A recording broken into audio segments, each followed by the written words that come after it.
out just by looking up at the sky. Yeah. Right. That's all I'm claiming.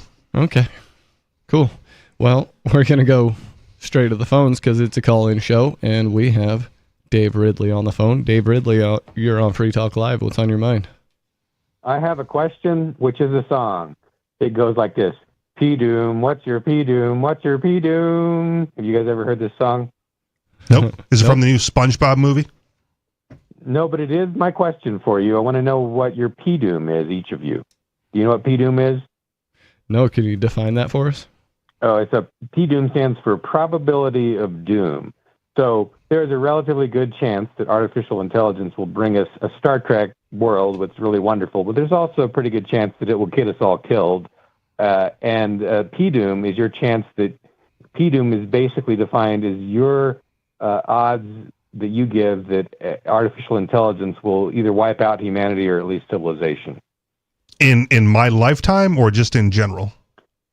I would say that's a fair number. Let's just say within the next 40 years. 40 years? I'll say my P-Doom is 0. All right. Why? Because I think humans will always be smarter than artificial intelligence. And even if artificial intelligence got to the point where it seemed like it was cresting that, we've still got the bombs, right? So we just put an end to artificial intelligence by blowing stuff up. If that blows humanity back to like the Copper Age, right? Well, we're still surviving. For myself, I kind of agree with Richie. I don't know. And 40 years isn't that long. If you put in the grand AI, scheme of things. if you put AI in one of these robot bodies, you could run amok pretty bad. But yeah, you could, but a 50 cal. I mean, come on. But the thing that AI will never do that humans do is philosophize. It will never have a like a spiritual, emotional impetus for using its vast amount of logic. Sure, maybe. And it's always gonna fall short of the ingenuity and craftiness of humans. Right. Because of that. And we've got the weapons. Yeah. Right. Like, just as much as those big guns will take out tanks and cars and helicopters and aeroplanes and whatever, a walking T-1000 or whatever that Terminator thing is stands no chance. Well, yeah, but if it turns off the power grid, the gun doesn't fire on power grid, man.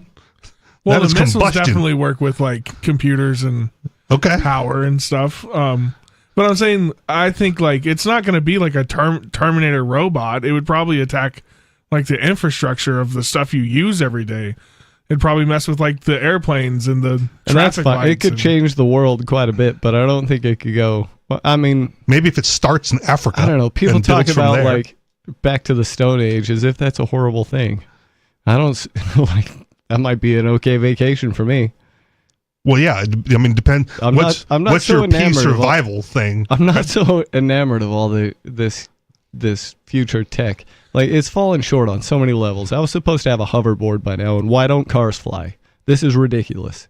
You know what I mean? But we're going to have a digital ID that's on land and in the air and on the water? Like, come on now. You can track every single thing about me. You got a computer that knows what I want more than I know what I want. And you're telling me, like, we can't even have some nice things? Well, at least for the cars fly, I'm going to say government interference with that. Because there's been people who have done it, and I think New Hampshire is like the only state where it's legal to have a flying car if and when it does come to pass. Well, they have these things called ultralights that you can own right now. That's like a one-person like quadcopter thing that you can fly. They're pretty limited. You wouldn't be able to use one for a contractor gig. You couldn't haul your ladders with it. No, probably not. Yeah, I think it has to be under 300 pounds. Right. So you're not going to fly your whole family in it, and you know what I mean? Like, they're pretty limited. They put the clamps on it pretty good. Well, I think that's just regulation. I think you can make a bigger one, but you're just not allowed to. It's a government thing. So, like, we have flying cars. It's just... It's just, you give me the right equipment. You give me the right equipment, I can make a jumbo jet. You know? Well, I think the EVOLs, whatever... the VTOLs, the vertical takeoff and landing. Yeah. So you can park it in your garage or on your street and just, leave from there without needing a full runway is useful. That'd be cool. But they exist. So was there two of you on tonight or three? Three of us. Okay, so what's the third P-Doom? In the next 40 years, I'm with Rich. I think it's going to be 0. Now, what do you mean, like the end of humanity? 0. But like the end of the radically changing how our day-to-day goes, I think 100%. The end of civilization, knocking us back to the Stone Age, would also count. That would be a minimum condition for P-Doom, I believe. Bitcoin won't even be like really mainstream in 40 years. We'll still be fighting that battle. The thing is, 40 years from now, an AI would have no incentive to knock us back to the Stone Age because it would die. It would lose all its power. People, with Stone Age brains can't run an AI. Like, I guess you could but it would run itself, though. Yeah, I guess you could have like self-replicating robots running the world, but that's not exactly the Stone Age. It's something different altogether. I trust human ingenuity and weapons. You'd still have tech available to you. It's just a matter of would you be able to like get your hands on it, and you know what I mean? It wouldn't be information that you now have to rediscover. Well, really, all we have to do would just dam a river a little bit higher than the data center and not let the data center get any water to cool itself off, and the AI will just fry itself. This is also New Hampshire. You can buy tannerite over the counter. Like, come on. Well, I'm just thinking how close is that robot really going to get? I'm just thinking about these huge data centers they're building in places like Arizona, like these 4 or 5 football field size buildings that are just taking towns like entire water supplies to run the cooling for these giant AI operating centers. That's what I'm saying. Turn the water off. They would have to go to like one of those vacant places and build their army first, undetected. Like right. Dr. House? Oh, it's a Fallout thing. Okay. Well, so I don't know. If you want to give the sci-fi scare tactic nerds full credit, then you could go as far as saying they have nanobots now that can self-replicate, and it wouldn't be that far of a jump for them to make self-replicating nanobots that can join together like a some kind of we'll just have forever Trump be our president, and then he'll just put a tariff on steel. And then they can't replicate because they've got no materials to build their bodies out of. But the nanos can just mine it and smelt it themselves. From where? Okay, so fine. In some dystopian stories, out of human bodies. Okay, but like the humans wouldn't detect that at some level. Yeah. What are these nanobots doing out in the Arizona desert? We got heat signatures. They're doing an awful lot that's already that is detectable. That's what I'm saying. Humans either just don't look at it or they don't care because they're too busy watching the football game or whatever it is. Okay. But we're talking extinction level event. Someone's going to point it out and be like, hey, these robots are they're already talking about blocking out the sun and stuff. What do you want? They're already talking about doing the most evil things. Humans are talking about doing that.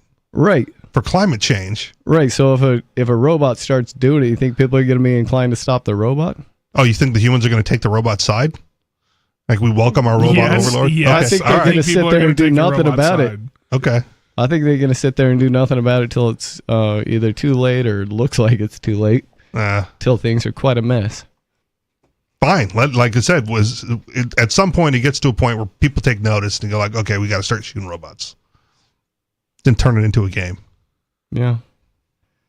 So to both answer my own question and to argue with you guys and keep this interesting, my P-Doom is 30%, which is considered moderate among people who follow AI. And the reason it's higher than yours is because I don't think you're factoring in the law of exponential returns, and the fact that these technologies mostly double every year or two. And so they may not look very threatening currently, but it doesn't really take long with exponential growth. It really could happen as soon as 2 years from now. Yeah, and I see that aspect of it too. So instead of Rich, I guess I don't exactly agree with Richie. I might put it at a very low percentage, like 1 or 2. I mean, you say that, but they can't even get chips manufactured that quickly. They can't right now, but you're thinking about now. Well, I'm thinking about now and knowing that they put it in order for chips that aren't even going to get delivered until like 2027. Yeah, but if the incentive changes, then you could you could see a rapid turnaround in that where chip production, No, because it takes multiple years just to build the factory. That's the problem with the Trump plan. Sometimes, have you ever seen a McDonald's go up? That's a McDonald's. They do it in like 6 days. That's a McDonald's. They do it faster than I can remodel like one bedroom. Okay. But the big problem that the Trump administration is having getting that type of technology here as quickly as he wants is they just can't manufacture it quick enough. They can't build the factories as quickly as he wants to move it from Taiwan or China or wherever they're doing it. It's like there's physical limitations. We're bad at it. They had to shut down Texas plants because we couldn't figure out the tolerances to build the chip. They just gave up on the project. They were like, yeah, we can't do this. We got to stay in Taiwan. Americans just can't figure out how to build a computer that's smart enough to do this. They have no incentive. Any of us who can do that are no longer in that type of work. Okay. The answer to your objections, really, to all of the ones over the last couple minutes, would probably be the fact that, like, if you look at what one of the Chinese companies was able to achieve when they were cut off from getting chips, they just made everything more efficient, and they did it. They did it really fast. They did it really efficiently, and they were right up in the top tiers almost immediately with these efficiency changes they made. So it's not necessarily a matter of having the right number of chips or the right quality of chips.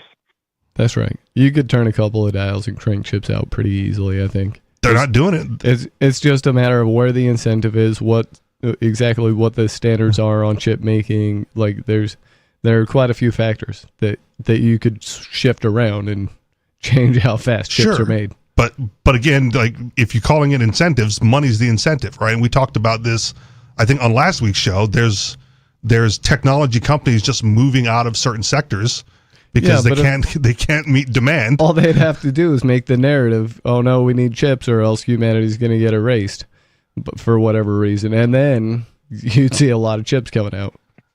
But they could do that now and make money. They can't. The profit incentive would be there now because demand is so high and they can't meet it.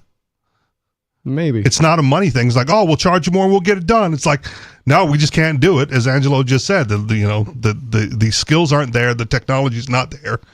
The companies are backing off as opposed to raising prices because they just can't physically meet demand under current conditions.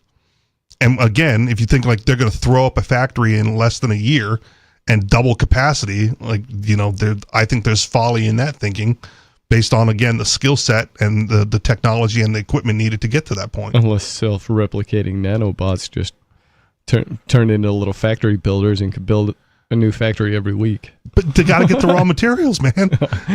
Yeah, I know this is all science fiction and speculation at this point, but lots of science fiction things. Price of steel goes through the roof because nanobots are stealing it all? To real life realities. Like, smartphones would have been science fiction. I don't think this is science fiction to Dave, though. Like, this is a concern of going into the future. Yeah, it's not so far off science fiction, though. Yeah, and if you don't trust my numbers, then you don't have to. I would recommend going to doomdebates.com, where you'll listen to people who agree with you and people who agree with me. They debate each other. And just hear them all out. I think that's the way to do it. And the more I hear, the higher my PDoom goes. Okay. I'm obviously not going to do that because I've better things to do with my time. But if it gets to that point, right, I'm just going to stock up on ammunition and plink them off as they enter the property. Yeah, it's not going to work like that. Yeah. You think? Yeah, some of these robot dogs might be kind of. I don't know. Have you watched some of that drone footage? Bullets. Have you watched any of the Ukraine drone footage of the FPV drones hunting people down in trenches? Have you seen any of that? How they're fighting with the drone? That is horrifying. I don't know. That's human operated. Well, for now. Yeah, okay. They could automate that. In fact, I think they have automated it in certain places. Okay. So then we're not talking about killer robots. Basically, yeah, flying killer robots. Flying killer nano robots. Well, I know for sure for at least a decade they had some of those dog robots that that they put on an autonomous algorithmic program to guard the what do they call that section between North and South Korea? the demilitarized zone. Yeah. And there were these robot dogs just walking around with a rifle that could that were insanely accurate, and they'd shoot anything that moved. Yeah. Again, I get it, but you're talking about going to take the fight to them, and I'm saying if you can get close to the demilitarized zone with a rifle that's scoped longer than the robot scope, just shoot the robot. Yeah, right. The reason it works now is because no one's trying to attack the demilitarized zone. Yeah, you don't think humans could overthrow the demilitarized zone with a concerted effort of mobilized troops? No, I'm sure they could. Okay. All right. You got anything else, Dave? Nothing to add. Thanks, guys. Yeah, thanks for the call.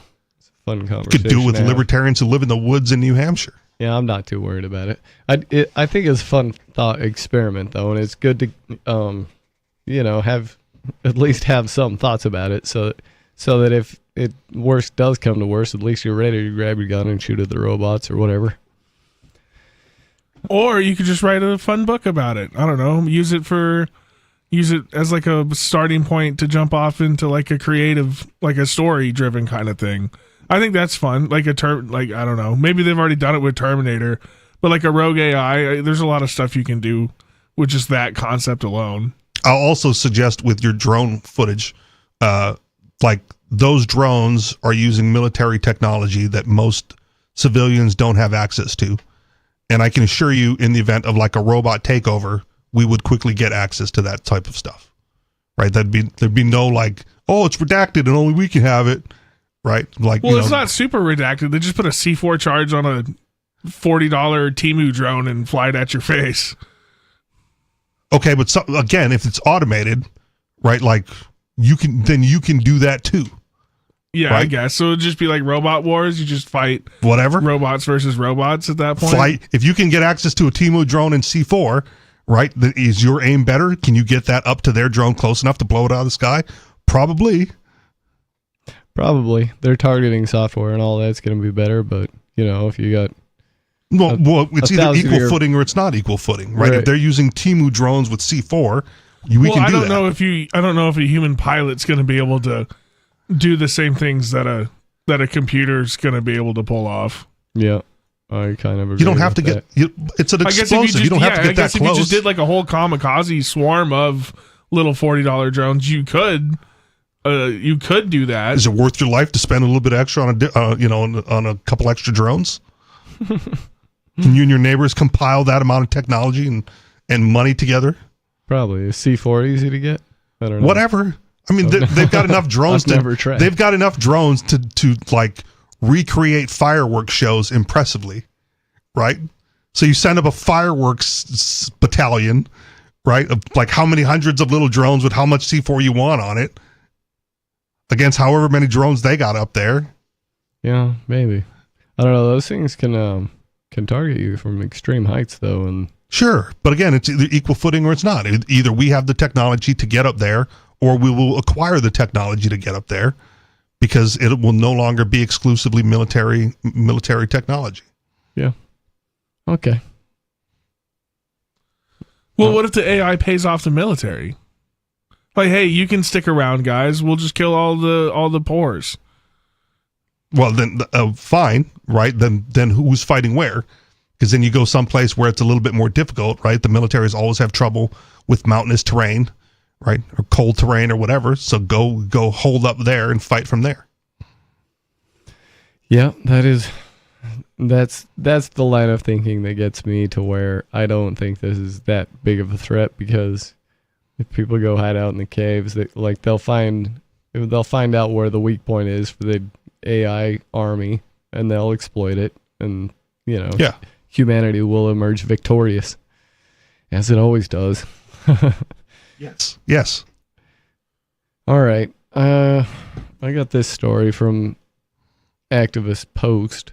Reputable news source. Americans charged $1 billion to buy now, pay later platforms over Black Friday. Woohoo! Oh man, I've got a stack of video games from Black Friday and that sort of shopping period. Yeah. I'm set until next Black Friday. Did you use buy now, pay later? I mean, technically, I put it on a credit card that I will pay off, but I'm not in debt because of it. Okay. You're not going to suffer extreme financial interest payments for it, or all right. Well, it sounds like that may not be the case for a whole bunch of Americans.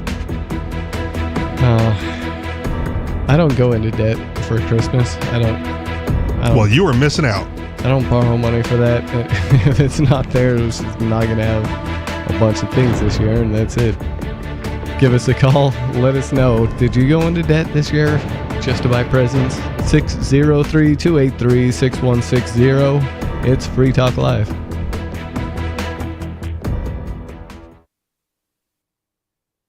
Excuse me, is this where I get a license to start a new business? I wouldn't be hasty. You have to get a license to go out of business, too, you know. Oh, well, look, I've invented this little anti-gravity machine, see? Oh, is that why you're walking 2 inches above the floor? Oh, yes, it's very comfortable. It saves on shoe leather. Yeah, well, you have to fill out these forms and report to the Human Services Department of Manpower Orientation and register with the Fair Employment Practice Commission, the Wage and Hour Division of the Employment Standards Administration, the State Sales and Income Tax Division, the Internal Revenue Service, and the Social Security Administration of the Department of Health, Education, and Welfare, and, of course, OSHA. OSHA? I thought that was a little town in Wisconsin. You'll find out. Say, floating around like that could be dangerous. Have you checked with the Consumer Product Safety Commission? Well, not yet. Come to think of it, you actually are flying, aren't you? Look, you need to go over to the Federal Aviation Administration and the Transportation... It's very hard to get anything done these days if you're in business, but free enterprise built this country.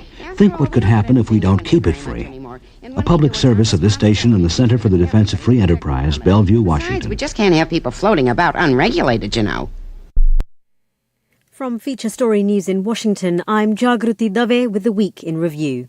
The European Union has agreed to provide Ukraine with a loan worth $105 billion to help finance the country for the next 2 years.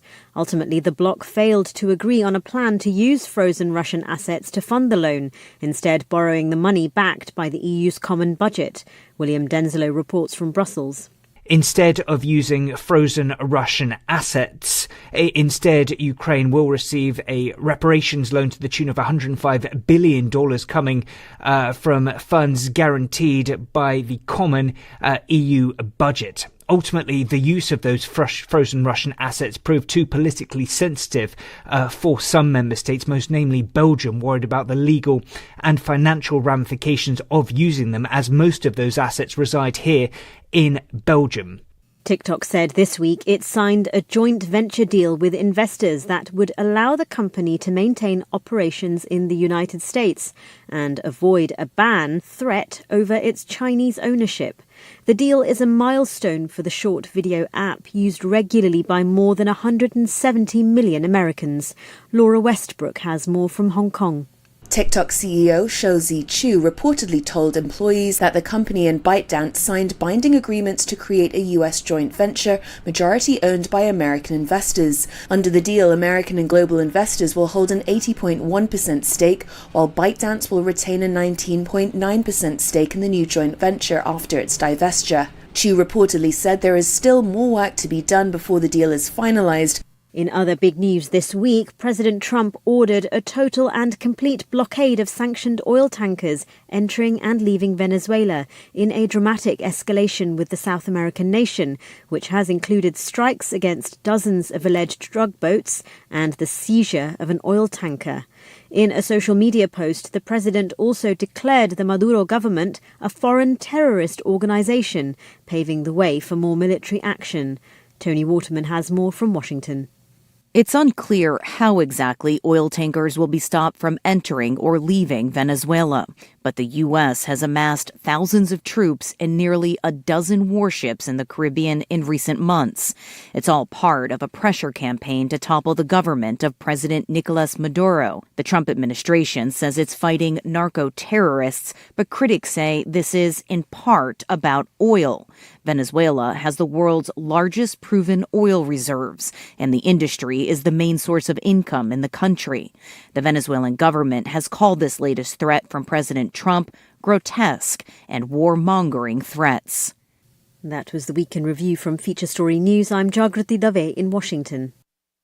Our Matrix server is about as free as internet chat can be. Join the existing rooms or create your own at chat.freetalklive.com.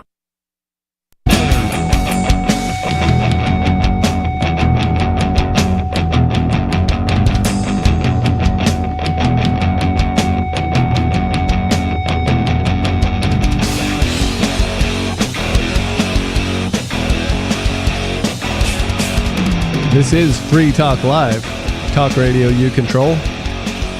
You can give us a call and talk about whatever you want to. The phone number is 603-283-6160. Are you tired of the oppressive rules and moderation of the big tech social media sites? Our Mastodon server at social.freetalklive.com can set you free. Mastodon is free, open source, decentralized, and federated.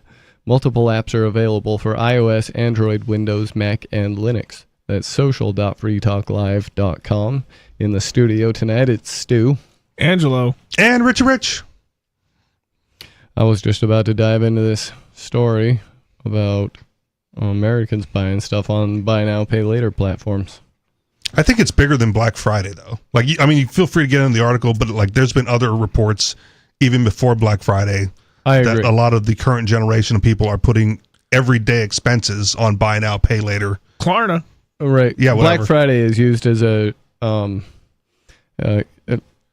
study case in consumer spending, though, for lots of business purposes. But if the average next generation, Gen Z, Gen A, like can't afford regular bills and they're putting like meals, like they're grocery shopping on buy now, pay later platforms, that's also a problem with the economy. Indeed.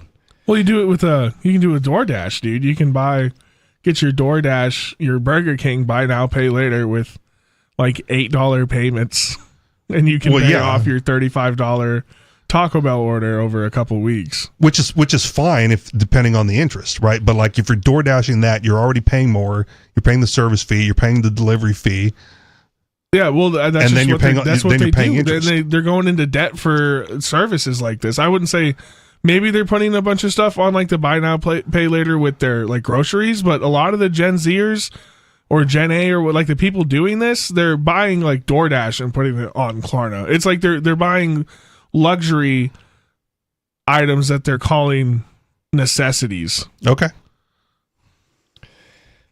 The private debt crisis, coupled with a consumer-based economy, is a recipe for disaster. Americans followed the age-old thinking of buy now if it will cost more tomorrow during Black Friday and Cyber Monday sales, leading to the strongest year of sales on record. Depends on the deal, right? If the deal is better than the interest payments, you got to pull the trigger. Yeah. People do the calculations. What happened to layaway?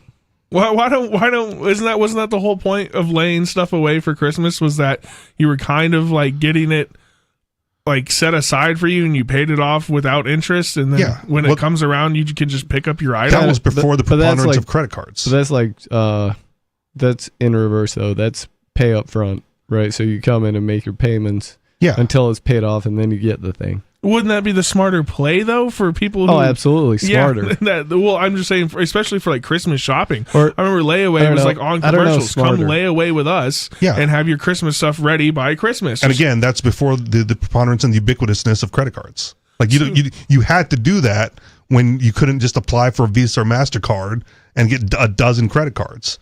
That's when like the store had their own store credit system if you were lucky, or the only thing around was like American Express and Diners Club. Like it's the model has changed because everyone has a credit card. Do you think is that because it makes more money through the credit system by putting people in the debt? Because it puts people in debt and you bang them on the interest.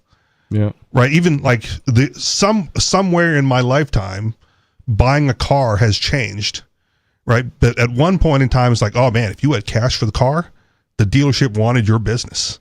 Like, because they knew that they were going to get the money up front. You pay cash, you get the car, like deal's done, and they're satisfied.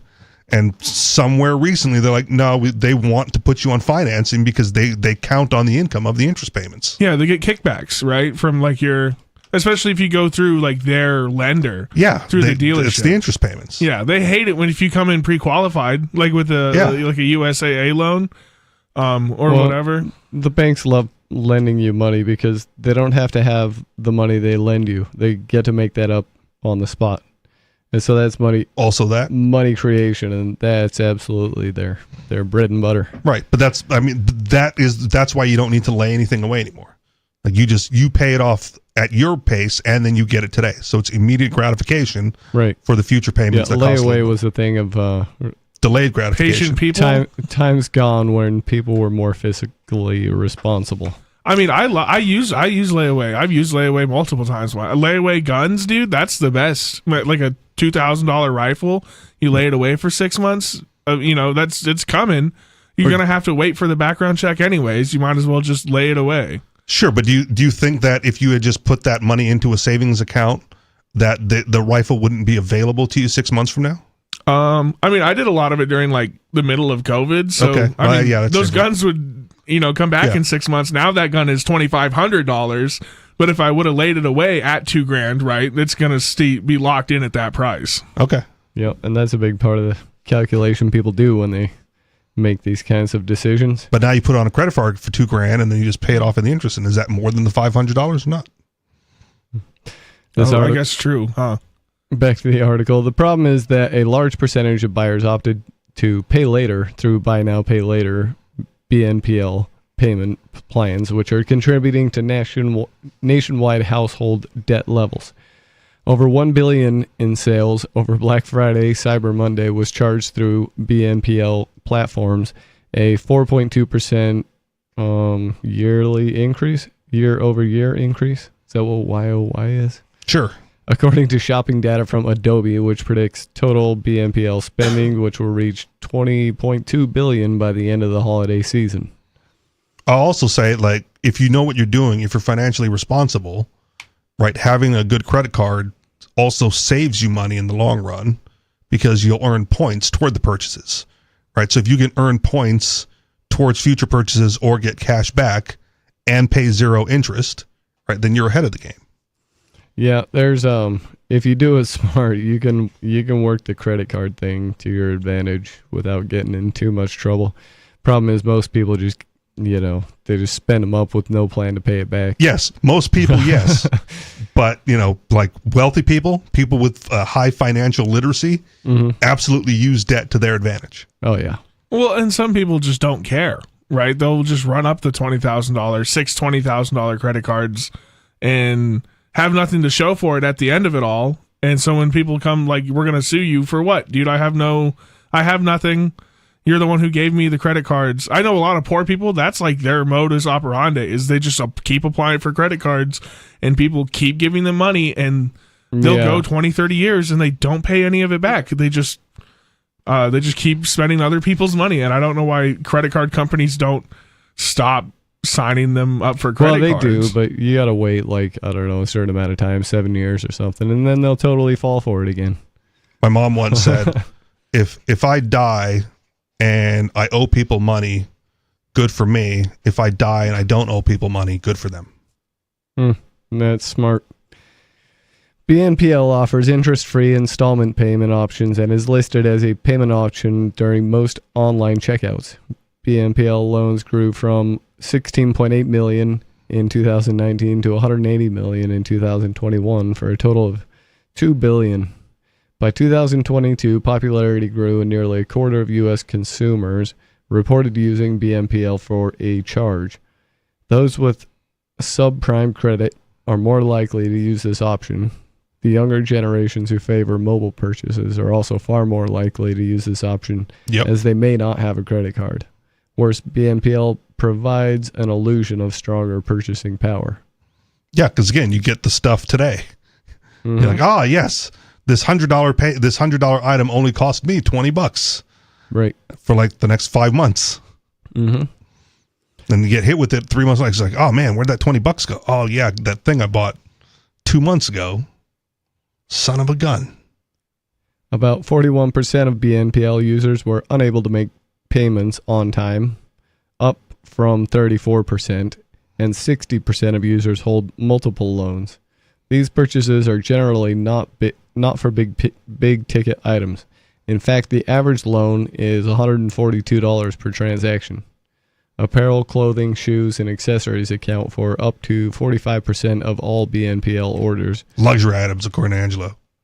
Well, I think if you're gonna, if you're buying Nikes on a loan, dude, you're an idiot, right? I think if you're gonna buy now, pay later for a plastic shoe that's made in a sweatshop that you can get Depends if you're going to wear it $35 or if it's an investment thing because you're going to go to the next like shoe expo. Well, but then you're scalping. That doesn't sound like you're just scalping, and you're going to buy now, pay later for your scalping endeavor. I don't know if you're like the best. The thing is about shoes, if the $30 shoes last as long as the $60 shoes, but if you buy the $120 shoes, they last double the value amount of the $30 or $60 shoes. You think so? You think a $120 pair of Jordans lasts longer than the $60 pair of Nikes? It doesn't matter if they last longer. Well, I don't know. Maybe. You buy maybe not with they're made the same factory, man. You just put somebody else's name on it, and now it's 3 times. You're not getting 3 times the quality. I can guarantee you that. Maybe you buy the $120 pair of limited sure. edition Jordans. Well, you sit on it. 120 is crazy. They're like you're looking at $354. Okay, fine, $350, whatever it is. You sit on it for a year or two. You go to the shoe expo. Now it's up to $2,000. I think I bought your loan off. one pair of nice Nikes ever, and I wasn't that impressed, and I just never did it again. So, because they fall apart. They're not great shoes. No, they didn't. They actually didn't. You're missing out. A pair of Nike Air Max was the most comfortable shoes I've ever worn in my life. You think so? I got a wide foot though, and Nikes they run pretty. Like the ones, the Jordan ones are okay because they're a little bit wider, but their running shoe style I haven't been a huge fan of. I was doing door-to-door sales, so I went through shoes, and the boss bought me a pair, and one of the other top sales guy a pair because it was a pair he wore. Like he's like, Rich, trade me shoes. And so we traded shoes for the day, and I wore his Air Max. Like, oh yeah, these are good. He's like, yeah, give them back. Like, you're suck. Give my shoes back. But I'll tell you what, I'll buy you guys a pair. There is that. The Walmart shoes will destroy your feet. The Walmart shoes are awful. But I mean, you can go to the outlet store and buy like these shoes for not $300. Yep. So 45% accounts for just clothing and shoes, followed by electronics at 30%. There has been a rise in consumers using this method for essentials like grocery, a massive red flag for the economy. Yeah, that's the more concerning as you part. mentioned before. Yeah. That's right. Total U.S. household debt hit a record $18.585 trillion in Q3 2025.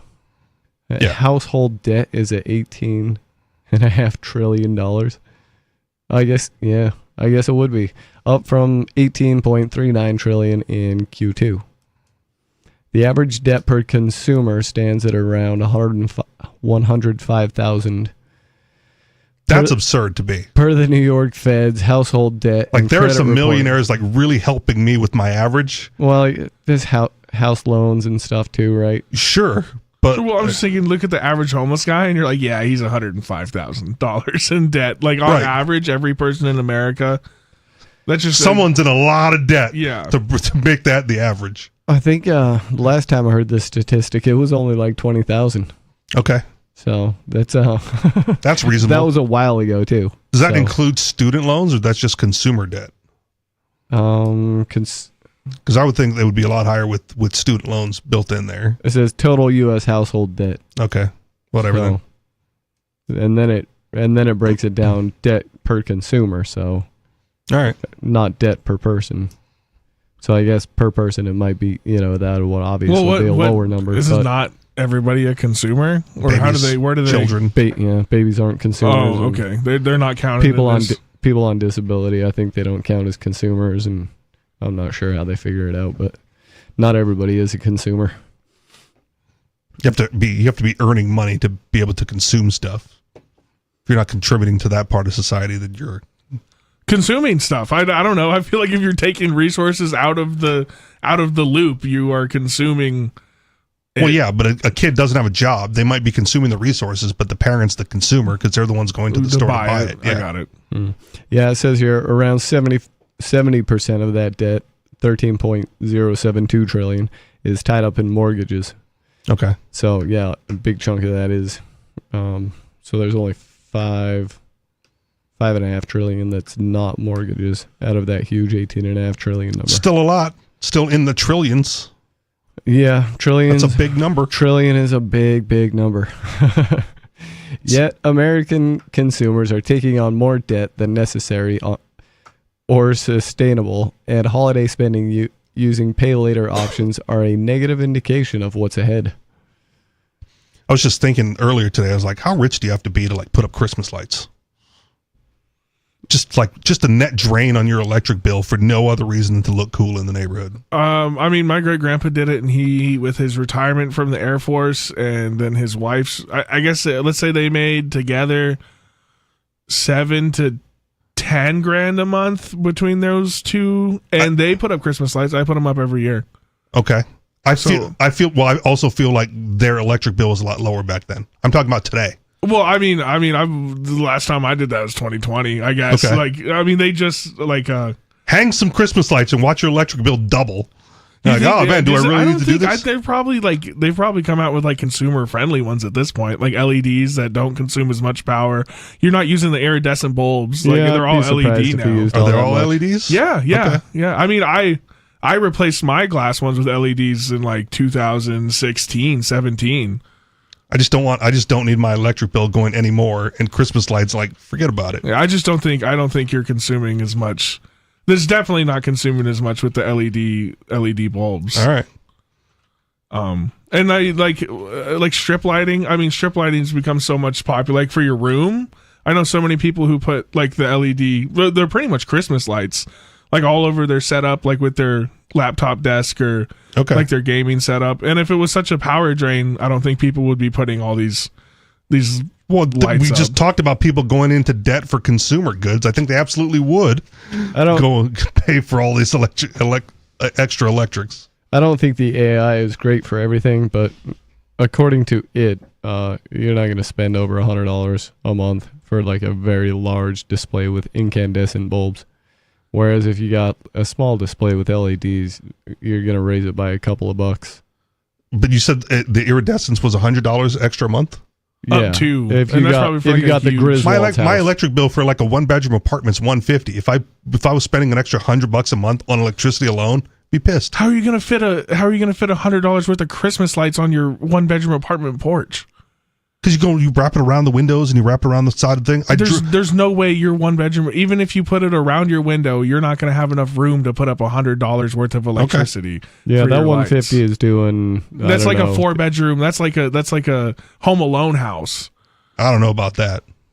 Yeah, depends where you're at. I think you could run your Christmas lights for 3 months and for the same amount of time or the same amount of power that takes to run your microwave for a half an hour. That sounds unbelievable, but all right. I don't know. Not with the LEDs. I mean, TVs and even your fridge now. It's $14 in power a year to run these things that used to draw a ton of power. Okay. Well, anyways, just seems like a big old waste. Yeah, I don't know.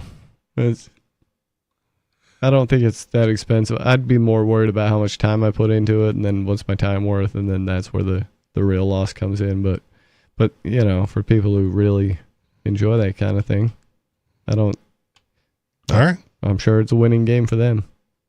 Well, and it's a financial loss. They just like it. Yeah, he just liked it. Well, you're retired, dude. And if you're financially stable, who are you? You know what I mean? It's your yard. Yeah, no, I get it. We all buy things that aren't going to get us ahead. We just like them.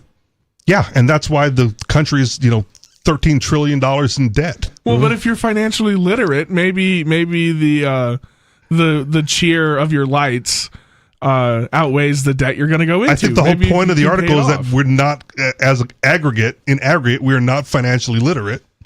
Well, and it seems like there's less Christmas lights than there have been in previous years. Probably because people are tired of spending money on decorations and lights when they're putting their food purchase on buy now, pay later. I'm sure that's at least part of it, yeah. So it's an illustration of a little bit of financial responsibility, I guess. If you're seeing less, only in the retirement community where they got their pension paying for it, which is way higher than anybody else is making. And I will go look at their houses and go, ooh, that is pretty. How great of those guys to put them up. Yeah, go to their house and look at it. No need to decorate your own. Yeah, I appreciate a well-decorated house. I don't want to do that kind of work, and I don't know if I would find it annoying to have to sit inside of that house. But because they're all happy and cheery all the time. No, just because of the amount of light. Mariah Carey on loop. Sheer light pollution coming in through the windows. My house had 2 fir trees that kind of sat in front of our front porch. That kind of obscured the front porch from the road. And our trick was we just left the lights in there all year round, and then left them up, and then plugged them in during like when Christmas came. And if our string was broken, I'd go in there and take out the one string that was shorted, replace it, and we just leave the lights in there all year round. So it wasn't like a ton of effort, but it's always pretty much ready to go. You got to run like 3 sets of lights in there, so you can do like Halloween, Thanksgiving lights, Christmas lights. Just plug in different ones for a different time of the year. They keep redoing that. That could have been a good idea. You probably just use the smart light strings now and change the colors. Because they're all LEDs? Yeah. We just programmed this from our computer. It's running Linux. Yep. Linux ran Christmas display. Mr. Penguin would lose his mind. It's set up on a Raspberry Pi. I do like Raspberry Pis. I've got several of those. I haven't done anything with it in a while, but yeah, that's a nifty. Every once in a while. I've never actually played with one, but I've heard the things they can do, and that's cool. Yeah. Richard, you brought in a story about somebody suing the IRS? Yeah, we can get behind that, right? Usually. Woman sues the IRS?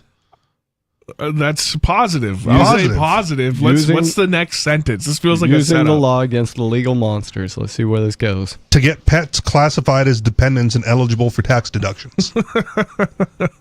What?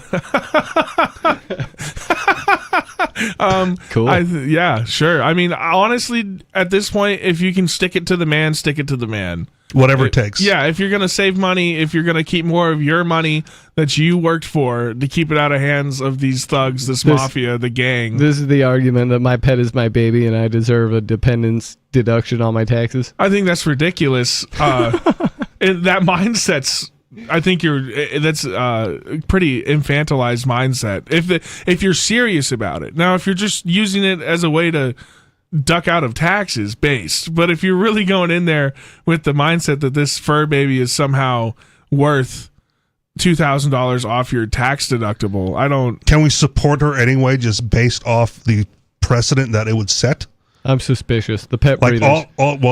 I don't want to make the precedent of... Though I don't want to normalize those individuals though, because they're annoying. But then you get a pet, you save in taxes, right? Yeah, that's why I'm saying incentivize buying more pets. The pet breeders put her up to this. They want to sell more pets. The puppy mill. Everybody's getting 5 dogs after this. Why not? Right? If you get 1 dog, it saves you $2,000 in taxes. You get 5 dogs, you get $10,000 back. Yep. At what point I got a tank full of 5-cent goldfish. Yeah. What are we? How many? That's Fred. That's George. This is Miriam. They're all my children. They're all my babies.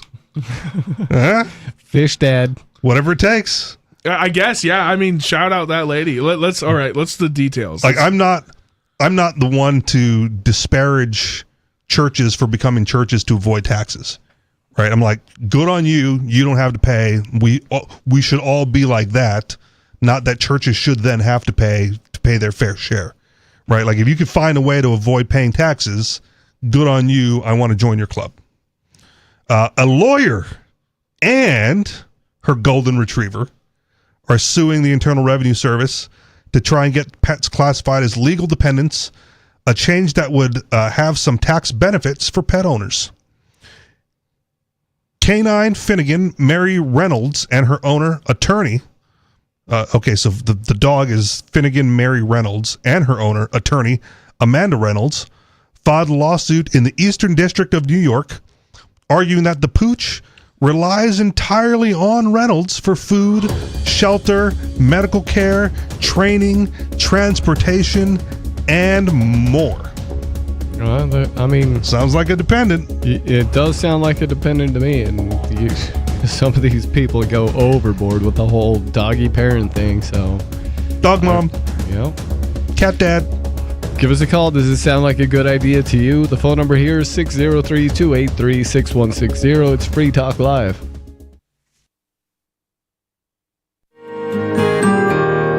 So the protection of life, liberty, and property is what the Free State Project is all about. But it's an effort to move 20,000 people who understand. It's about demonstrating to the entire country that, yeah, we can have a free market, a truly free market. Making it just a freer, great place to live.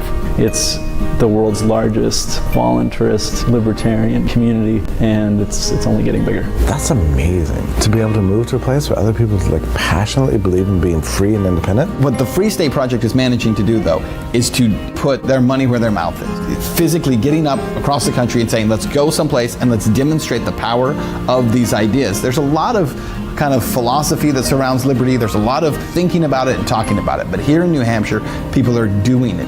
101 Reasons Liberty Lives in New Hampshire, a documentary by Free State Project early movers. Watch it free at 101reasonsfilm.com. 101reasonsfilm.com.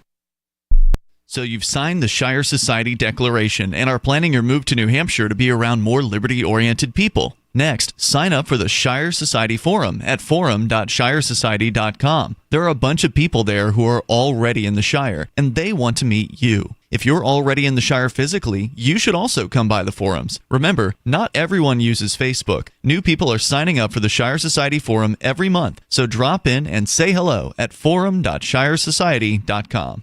Tired of cancel culture? Sick of mega tech corporations holding an axe over your head? Join the LRN.FM Matrix chat server. It's self-hosted, so no one else can tell us what to do or say. Don't like the existing channels? You can make your own. You can even connect into some of our channels from other Matrix servers. It's federated.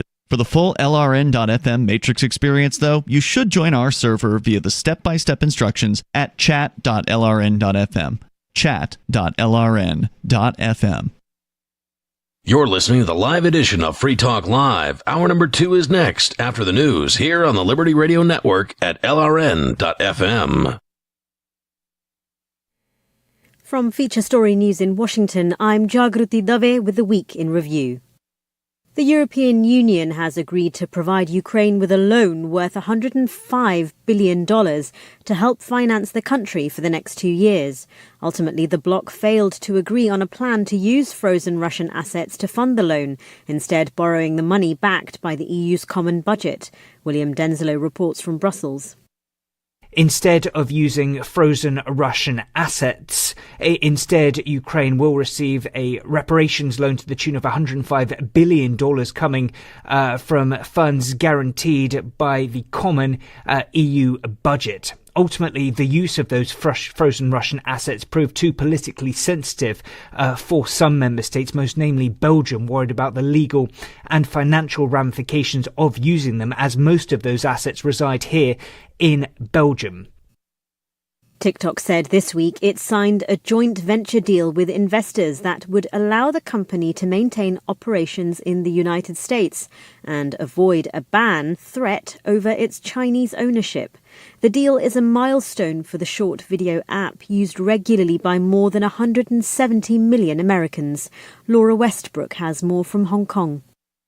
TikTok CEO Shou Zi-Chew reportedly told employees that the company and ByteDance signed binding agreements to create a U.S. joint venture, majority owned by American investors. Under the deal, American and global investors will hold an 80.1% stake, while ByteDance will retain a 19.9% stake in the new joint venture after its divestiture. Chew reportedly said there is still more work to be done before the deal is finalized.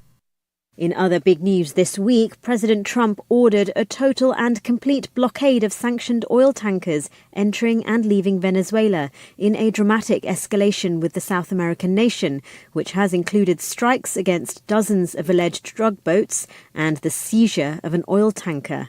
In a social media post, the president also declared the Maduro government a foreign terrorist organization, paving the way for more military action.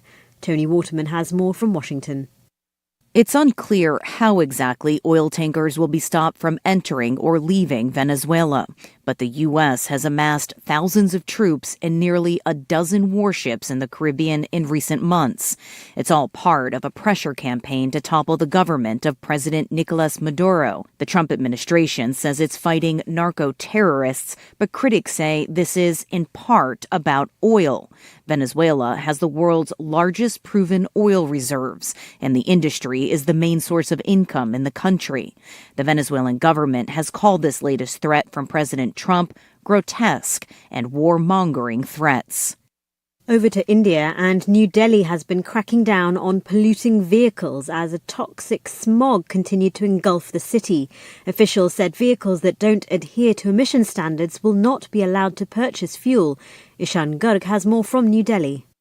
The No Pollution Under Control certificate, No Fuel policy effectively bars thousands of vehicles from refueling. This comes as New Delhi and its National Capital Region neighbours now comprise India's entire top 10 list of most polluted cities. While farm fires have receded, data shows local sources like construction, dust and vehicular exhaust now drive over 40% of the pollution load. Environment Minister Manjinder Singh Sirsa has invoked strict anti-pollution measures, ordering 50% of government and private office staff to work from home. As winter traps pollutants inside Delhi's airspace, authorities are betting that forcibly thinning traffic will finally help. And finally, the board of entertainment giant Warner Bros. Discovery instructed its shareholders to reject a hostile takeover bid from Paramount Skydance, favouring the offer proposed by its competitor Netflix. Mitch McCann reports. In a news release on Wednesday, Warner Bros. Discovery told shareholders that the offer it first accepted from Netflix for its studio and streaming assets was superior to the one being offered by Paramount Skydance. The chair of the WBD board wrote in the release that following a careful evaluation of Paramount's recently launched tender offer, the board concluded that the offer's value is inadequate, with significant risks and costs imposed on our shareholders. Paramount has claimed that the offer has the full backstop of the Ellison family, with Chief Executive David Ellison, the son of Oracle billionaire Larry Ellison, leading the bid, something Warner Bros. Discovery disputes, saying it would have appreciated greater involvement from Larry Ellison in the deal. That was the Week in Review from Feature Story News. I'm Jagrati Dave in Washington. It's the Onion Radio News. God loses his decision-making coin. This is Doyle Redland reporting. The Lord God has confirmed that he has misplaced his special decision-making coin. The coin, a relatively unremarkable 1972 nickel, has been used almost daily by the Supreme Being for over 4 billion years for the purpose of determining everything from the direction of the wind to the outcome of history. The visibly distraught God added, I have no idea where I put it. I remember flipping it last night for a couple in Monroe, Michigan who were trying to conceive a child, but I haven't seen it since. God also said he hopes to locate the coin before 7:15 Thursday morning when United Flight 251 takes off from Seattle with actress Dixie Carter on board. Doyle Redland for the Onion Radio News, online at theonion.com. This is the Onion News Network. You can stick it to the man and big tech. Join our FTL social mastodon at social.freetalklive.com.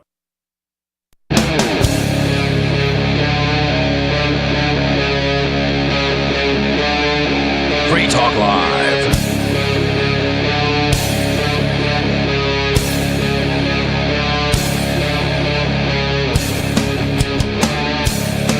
This is Free Talk Live. It's talk radio you control. You can give us a call and talk about whatever you'd like. The phone number is 603-283-6160. And I would like to thank KC for being an amplifier with us here at Free Talk Live. That means that KC went to amps.freetalklive.com and signed up to support the show. AMP stands for Advertise, Market, Promote, and Support. Thanks again to KC and everyone who supports us. Again, that's amps.freetalklive.com if you'd like to check out the perks and benefits of becoming an amplifier. In the studio tonight, it's Stu, Angelo, and Richie Rich. And we were previously talking about a woman and her dog suing the IRS for animal dependency, but right now we have a caller on the line, so we're going to go to the phones. Sarah in New Mexico, you're on Free Talk Live. What's on your mind?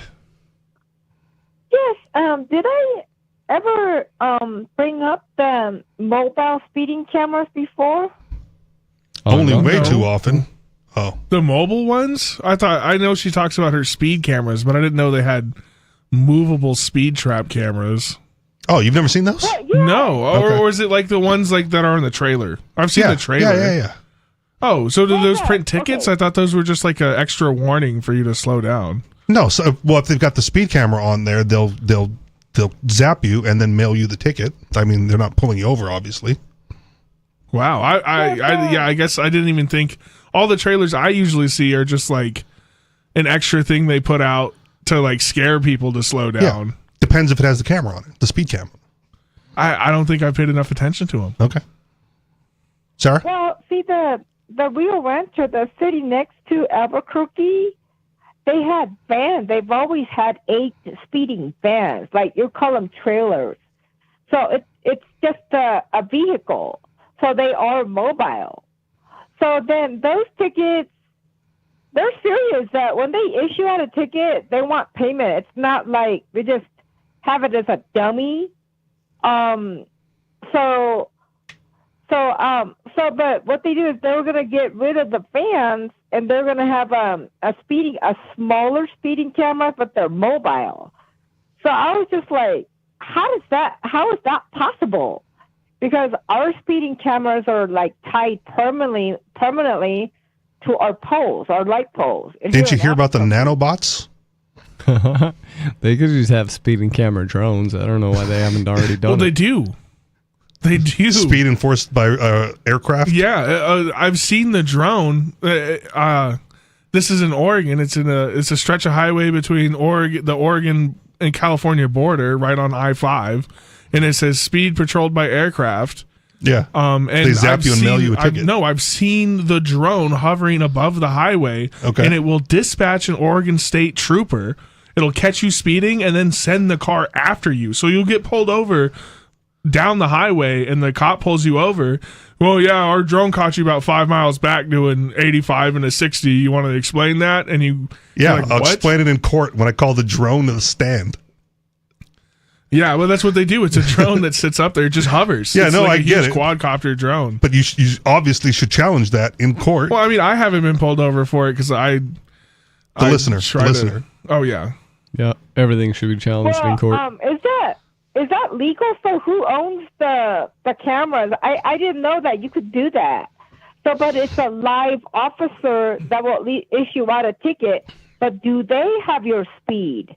I mean, I don't know. The speeders always have a way of challenging it but that's a really neat idea. Maybe we're gonna implement it. But what happened to our thing was that I went to church and I saw this 13-year-old boy, and I asked him, have you seen those mobile speeding cameras? He goes, oh, I know how they do it. He tells me. He must be in 7th grade. He goes, I saw it. Because those are the experts for speeding cameras. Huh? Because those are the experts in speeding cameras. Yeah, a 13-year-old. And he goes, I saw it on a YouTube. It's on a Velcro. I'm like, really? And he was this kid that knew what was going on because he saw it on YouTube. But I was thinking, well, all they have to do is middle of the night, climb up there with a large ladder, un-Velcro it, and throw it down onto the ground, right? Yeah, and there's the flock cameras that are like spy cameras. They just log information about every time you drive by it, who's in your car, how fast you're going, whether or not you have insurance. They can report people on list to local police, and there's a whole group of people called DFlock that's bent on tearing down these cameras, and they've been pretty successful. Well, you want to hear something about those flock cameras? There was this suburb outside of Chicago had a contract with Flock, and then they decided that they did not want the super spy cameras in their city, but they can't take them down because the cameras are technically owned by Flock. We covered that. Oh, did you? And then how they took them down, and then they reinstalled them under the city's nose? We've talked about this? Yeah, that's terrifying. Yeah. And it was because it was, like you said, it was the federal purview, so like the city couldn't do anything. Yeah, and now they can't take them down, even though they've said we don't want them here. It's just citizens decided. They passed the city ordinance. They took them down, and then the feds went, "Nope, put them back up," and Flock did. Yeah, that's not good. I don't understand. Is there like a license plate reader? I've heard those. Yeah, well, it's a license. It's not just the license plate reader. They track the dents, the scratches, the color of your wheels, who's driving the car, how fast you're going. It's not just a license plate reader. It's like taking in other parts of the car and cataloging it. So like, let's say you backed into a tree and there's a new dent in your bumper. The flock camera's gonna see that, catalog it, and like let the police know there's a new dent in your bumper. So if they're looking for you, look for a dented bumper. Well, I think I passed through one of those when I was coming up on the freeway from El Paso to Albuquerque, and I was going to the immigration checkpoint. So my driver said that there was a camera right there, right before. Oh, yeah, they have those They have cameras. a whole array of cameras at those checkpoints that do way more than just that. They're checking like your body temperature. They're taking all kinds of biometrics. I used to go through those a lot in southern Arizona. Your too. gait, they track how you walk. Like they map out what your steps look like. So if they caught you on camera without your face showing, they could technically say it was you by the way you were walking through the scene. Yeah, a quarter of what those guys do is take weed away from people who have it legally, according to their state laws, because they're federal officers. So they're still going to take your weed away. Their cameras are infrared. Is that what you're telling me? So that when I was going up to the window to see that guy to look us up, so they were checking. They're sensing the body temperature in the car, like. Yeah, that would make sense because they probably have an infrared camera to look at the heat signature throughout the vehicle to see if you're smuggling anything in it. Yeah, that seems pretty regular. Yeah, so you were probably hit with infrared for sure. That is amazing. But, she can't wait for it to come to New Mexico. Oh, Sarah loves it's in New Mexico. They have those border check stations. I've had in Albuquerque then. That's pretty far north for one of those. Just her local city to stop speeders. Do they not have them up in the North Country near Canada? They do, but I think they're a lot more chill. Huh. Yeah, those ones those ones down the southern border, man, they are militarized. It's brown people versus white people, man. Yeah, those are the only guys you ever see stopped is the brown people. I was driving through Texas once, and I had never taken that route before, and I had a bunch of contraband in my car that probably would have gotten me in a lot of trouble in Texas. All things considered, and I didn't know I was going to have to drive through this. I was driving all the way across the country for like a job, knocking doors, and I ended up in Texas, and I'm thinking I'm just going to send it. And like if whatever happens, happens. If I get arrested, my boss like bails people out for worse. So I'll just owe him for a while. And my heart's pounding.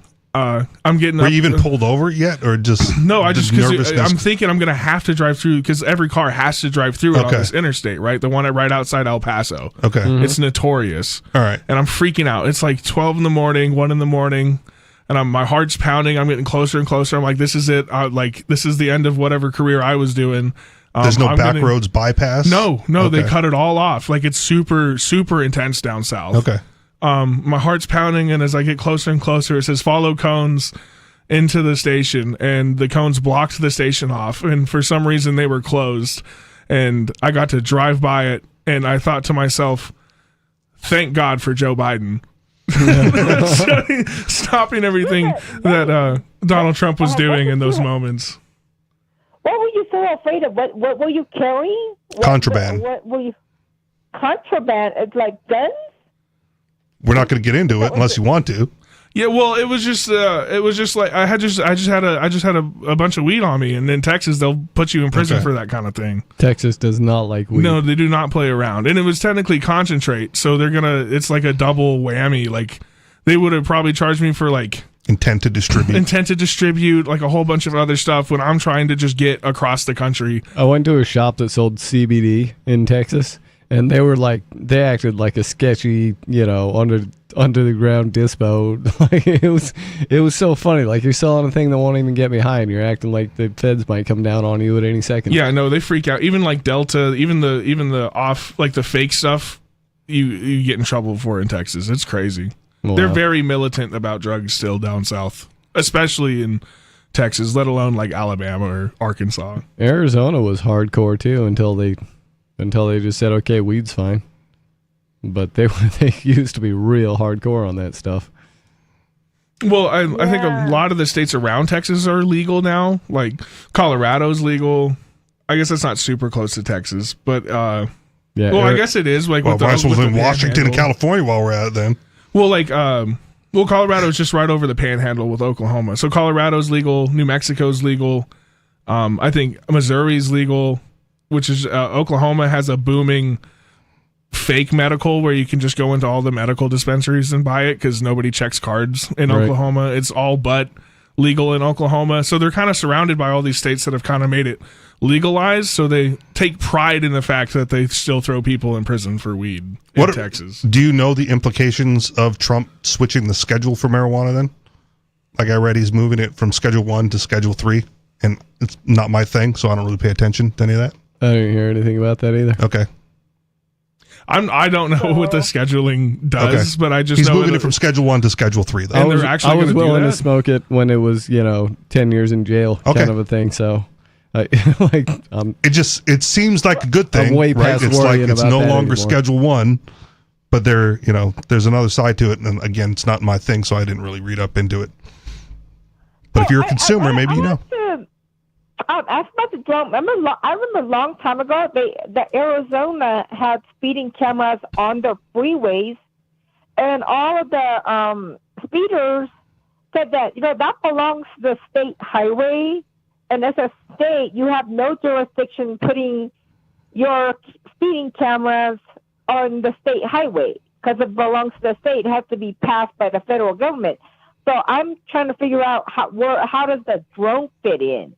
Drone is hovering over a state highway, but the state owns it. How come the people that get the ticket, people that hate the speeding cameras, are not fighting it in court? Not yet, because don't the it's easier to pay. Belong to the state? I mean, again, if someone has to challenge it in court, and they have to challenge it enough to make it to make a change. So if most people go to court and just pay the ticket, or don't even go to court and just pay the ticket, you're not going to see much political change over it. Right, and if there's no precedent for it, then whichever Department of Police can do whatever they want and just see how it shakes out. Well, the precedent is set when someone challenges it and wins or escalates it. Exactly. Until then, they're basically allowed to do whatever they want to. Right. Well, I think maybe they're getting around with it because it's a live state officer that will give you the final ticket, but the drone is detecting the speed. Yeah. So it's not a speeding camera placed on the freeway that are giving you the ticket. Right. Which is why I'm saying you should challenge it, and then again call the drone to testify, because he's the only one with first-hand knowledge of how fast you were going. Right. The cop can't testify. He doesn't know. He wasn't there. He has no first-hand knowledge. Well, they probably have an operator that can show up and then get them on stand. Figure it out. Yeah. How did they know? Did you test the equipment? And there's a whole bunch of ways to do it. I'm sure this will get tested out. When was the last time the drone's radar was calibrated properly? Right, all those questions that you see in the what is it? I forget the name of those. The sovereign citizen people. All of their tactics. Well, I don't know. So doesn't the drone have to belong to the state? I mean, the federal government. They're the one that owns the road. So they're the one that has to implement it according to. I mean, again, that's a great question, Sarah, but it has to be challenged in court first to get the answer. Right? The current answer is no, because they're doing it anyway. If you can get people to challenge it and get that overturned, well, then maybe you stand a chance. Well, but is it feds that patrol the interstates? It's usually the state police, right? So I don't know. So that's but the feds own the roads, right? If it's an interstate. Well, don't they just contribute funds to said roads? I think that's part of her question. Yep. I don't really know how it all works, but I imagine a judge and a group of lawyers are probably going to figure it out as soon as it gets challenged. Well, the speeders, the people that get the ticket will always fight it. So they'll always figure something out to get out of a ticket. So now they have a challenge. I wish that were true. I think that's pretty rare that people ever fight a speeding ticket. They just pay it because it's not worth their time. But I do hope that people fight these so that we can, jam up the system a little bit. So so they have less time to go out and shoot people's dogs or whatever. Shoot people's dependents. People not climbing up the poles and tearing off this Velcro and throwing it on the ground and breaking it up in Rio Rancho. I'm surprised. Haven't people like shot the things up with a paintball and put some bags over it and did all kinds of crazy stuff? Good. So heroes. That's Velcro. cool. Modern day heroes. Velcro just make it easier. You throw just lasso up there and or like a rope of some kind and yank it down. You're just making it easier for me to do my thing. Mm-hmm. Yeah, but you know one thing about Rio Rancho is that where they have the intel, they have traditionally, they invited a more intellectual, educated crowd of people that lived there for a while. I don't know if the intel is going to leave. They even paid for their own high school. They invested money. The intel paid to build a high school, and they have their own educational department and stuff like that, all because of the intel came in, all the people that live there. And so they do stuff like this that are a lot more intelligent, having these Velcro speeding cameras. You know, I've always had to say Rio Rancho, Santa Fe, and Los Alamos had been like the more brainier part of New Mexico. They've done a lot of like more sophisticated things that came out of those cities. I'm just sophisticated as in like what with Los Alamos, like sophisticated in killing people. Like that's the number one thing I've heard out of Los Alamos is just nukes. Yeah, I mean that's what they use their training for. But the residents that live there, they have a lot more education, so they have a lot more advanced things that they do for their city. I'm just glad we have a new example of like how will education be handled absent the state. Right? Intel comes in and builds a school. Well, all right. Companies will do it. They need educated workers in a particular field to work in their manufacturing plant. While I don't trust Intel to instill a proper education in the youth, I am open to competition in that marketplace because right now what you got is one supplier and they're doing the worst possible job. Well, but Intel will provide it and specifically for their needs. Right, so those kids will get a more technologically advanced education because they're going to be fed into the Intel system and work at one of the plants nearby. Mm-hmm. Hopefully, that they were employees that were living in Rio Rancho. It's like, hey, my kid needs to go to a high school. There's no high school close by my house, so the Intel company helped them build a high school in Rio Rancho. And ever even since better, then, I'm for it. Right, so that ever since then that city have been more ahead of times, or they come up with a lot more like intelligent things compared to Albuquerque or Roswell. Yeah. Again, another example of private business owning the government, right? Like owning insofar as doing a better job than the public system.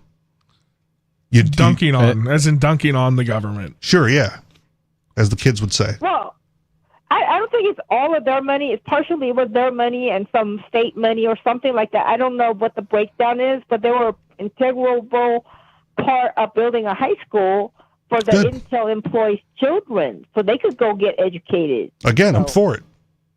And if they're doing a better job than the public schools, out in the other parts of the state, even more so that's what you want. Yeah, I guess. I don't know. I absolutely can't stand public school.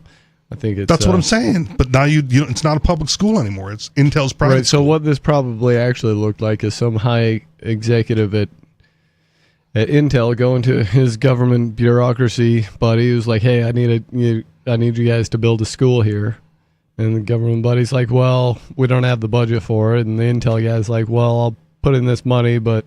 Then kind of under the table, it's just actually going to go back into this trust fund that I control. So really, I didn't give away any money, or what I mean. There's always corruption involved in this kind of stuff.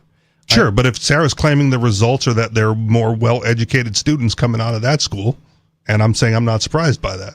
Well, wouldn't the well-educated know that Velcro's a dumb idea? Maybe. Yeah, I kind of think you could I kind of think you could just sit kids in front of video games and get them better educated. Or is the idea with the Velcro that these cameras can be produced so cheaply now that they can just get ripped down 100 times and they can just keep putting them back up? So some economist there did the cost benefit analysis, right? If we have to send a technician out there to climb the thing and bolt this thing back into place and take all the other mounting screws out, like how many hours is he going to be out there? They're going to come back tomorrow and rip it down anyway. Or you just send him out there with a slab of Velcro and takes him like a third of the time or a quarter of the time, right? All of a sudden, like the decision is made. Or whatever. We're just replacing it with Velcro. Yeah. Well, that place don't play that. Well, if they catch you doing that, you get caught, you'll get prosecuted. You're not dealing with Albuquerque where Sure, but they have to catch you first. Yeah. Yeah. So anyways, If you know where the camera is, it's not hard to sneak up behind a stationary camera. Thanks for the call tonight, Sarah. I don't know. If they were that smart, they would have just put the speeding camera on its drone anyways, where you can't take it down and you can't even see it, and it just nabs you. Give us a call, 603-283-6160. This is Free Talk Live. If you're looking for work, it's a process of elimination, and you're trying not to be eliminated. So here's a tip for making the cut, and this might seem subtle, but to the person interviewing you, it's not. There is a world of difference between applicants who convey, "I need a job," and those who simply ooze, "I want to work," especially in these lean times when many you're competing with will seem desperate in "I'll take anything" mode. If you convey specific interest in this job at this company, you will be conspicuous. Thus, the value of going to school on the company you're applying to before the interview. With money and attention so tight now, effective communication skills have never been more important. For more tips for job seekers and everyone else, hit survivalspeech.com. I'm Holland Cook. From Feature Story News in Washington, I'm Jagruti Dave with the Week in Review. The European Union has agreed to provide Ukraine with a loan worth $105 billion to help finance the country for the next 2 years. Ultimately, the bloc failed to agree on a plan to use frozen Russian assets to fund the loan, instead borrowing the money backed by the EU's common budget. William Denzelo reports from Brussels. Instead of using frozen Russian assets, Ukraine will receive a reparations loan to the tune of $105 billion coming from funds guaranteed by the common EU budget. Ultimately, the use of those frozen Russian assets proved too politically sensitive for some member states, most namely Belgium, worried about the legal and financial ramifications of using them, as most of those assets reside here in Belgium. TikTok said this week it signed a joint venture deal with investors that would allow the company to maintain operations in the United States and avoid a ban threat over its Chinese ownership. The deal is a milestone for the short video app used regularly by more than 170 million Americans. Laura Westbrook has more from Hong Kong. TikTok CEO Shou Chu reportedly told employees that the company and ByteDance signed binding agreements to create a U.S. joint venture, majority owned by American investors. Under the deal, American and global investors will hold an 80.1% stake, while ByteDance will retain a 19.9% stake in the new joint venture after its divestiture. Chu reportedly said there is still more work to be done before the deal is finalized.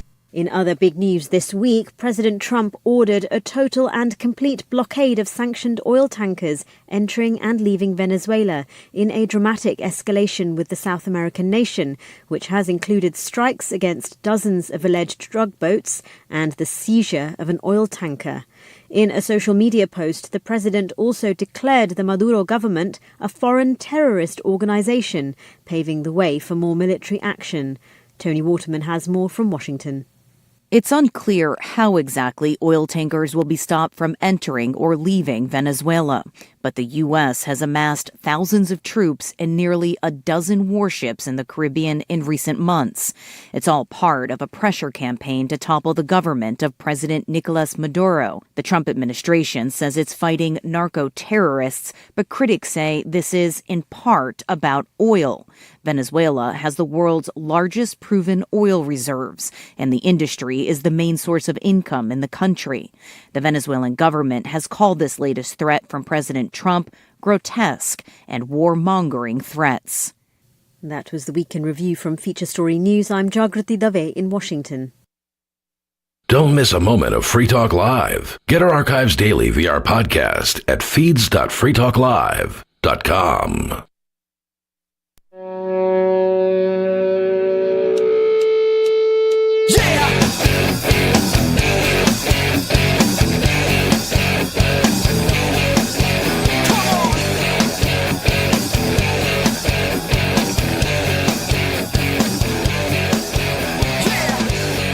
This is Free Talk Live. Talk radio you control. Give us a call. Talk about whatever you want. The phone number here is 603-283-6160.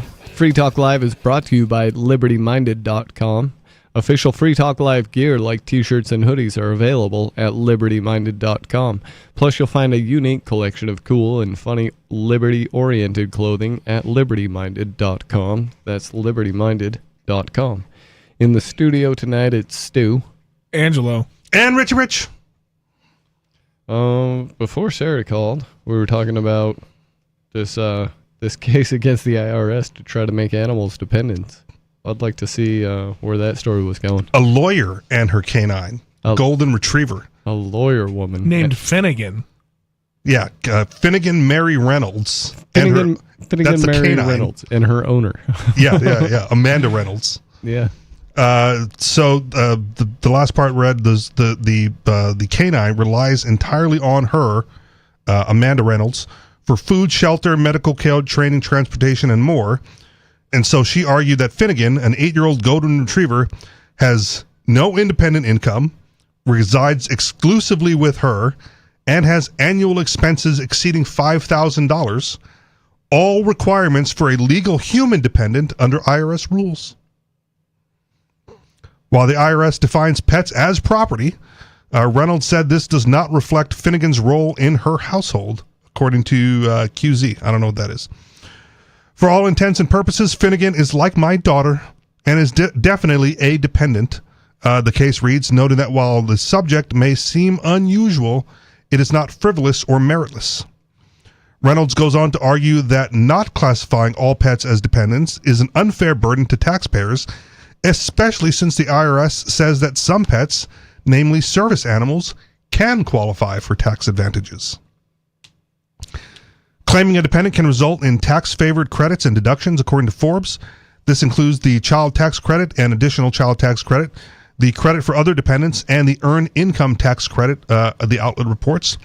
There isn't, however, any language in case law or statutes that would allow pet owners to claim those tax breaks, Forbes reports. While pets have a special place in many households across the country, as seen by a recent study that found an increasing number of owners have begun to regard their dogs as children, the case seems unlikely to move forward.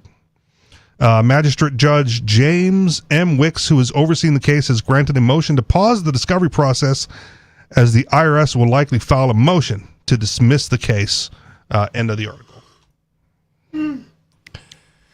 All right. Well, again, I'm for it. Well, I'm just worried. Is this going to set a precedent to where animals are going to be considered to be autonomous and have their own rights?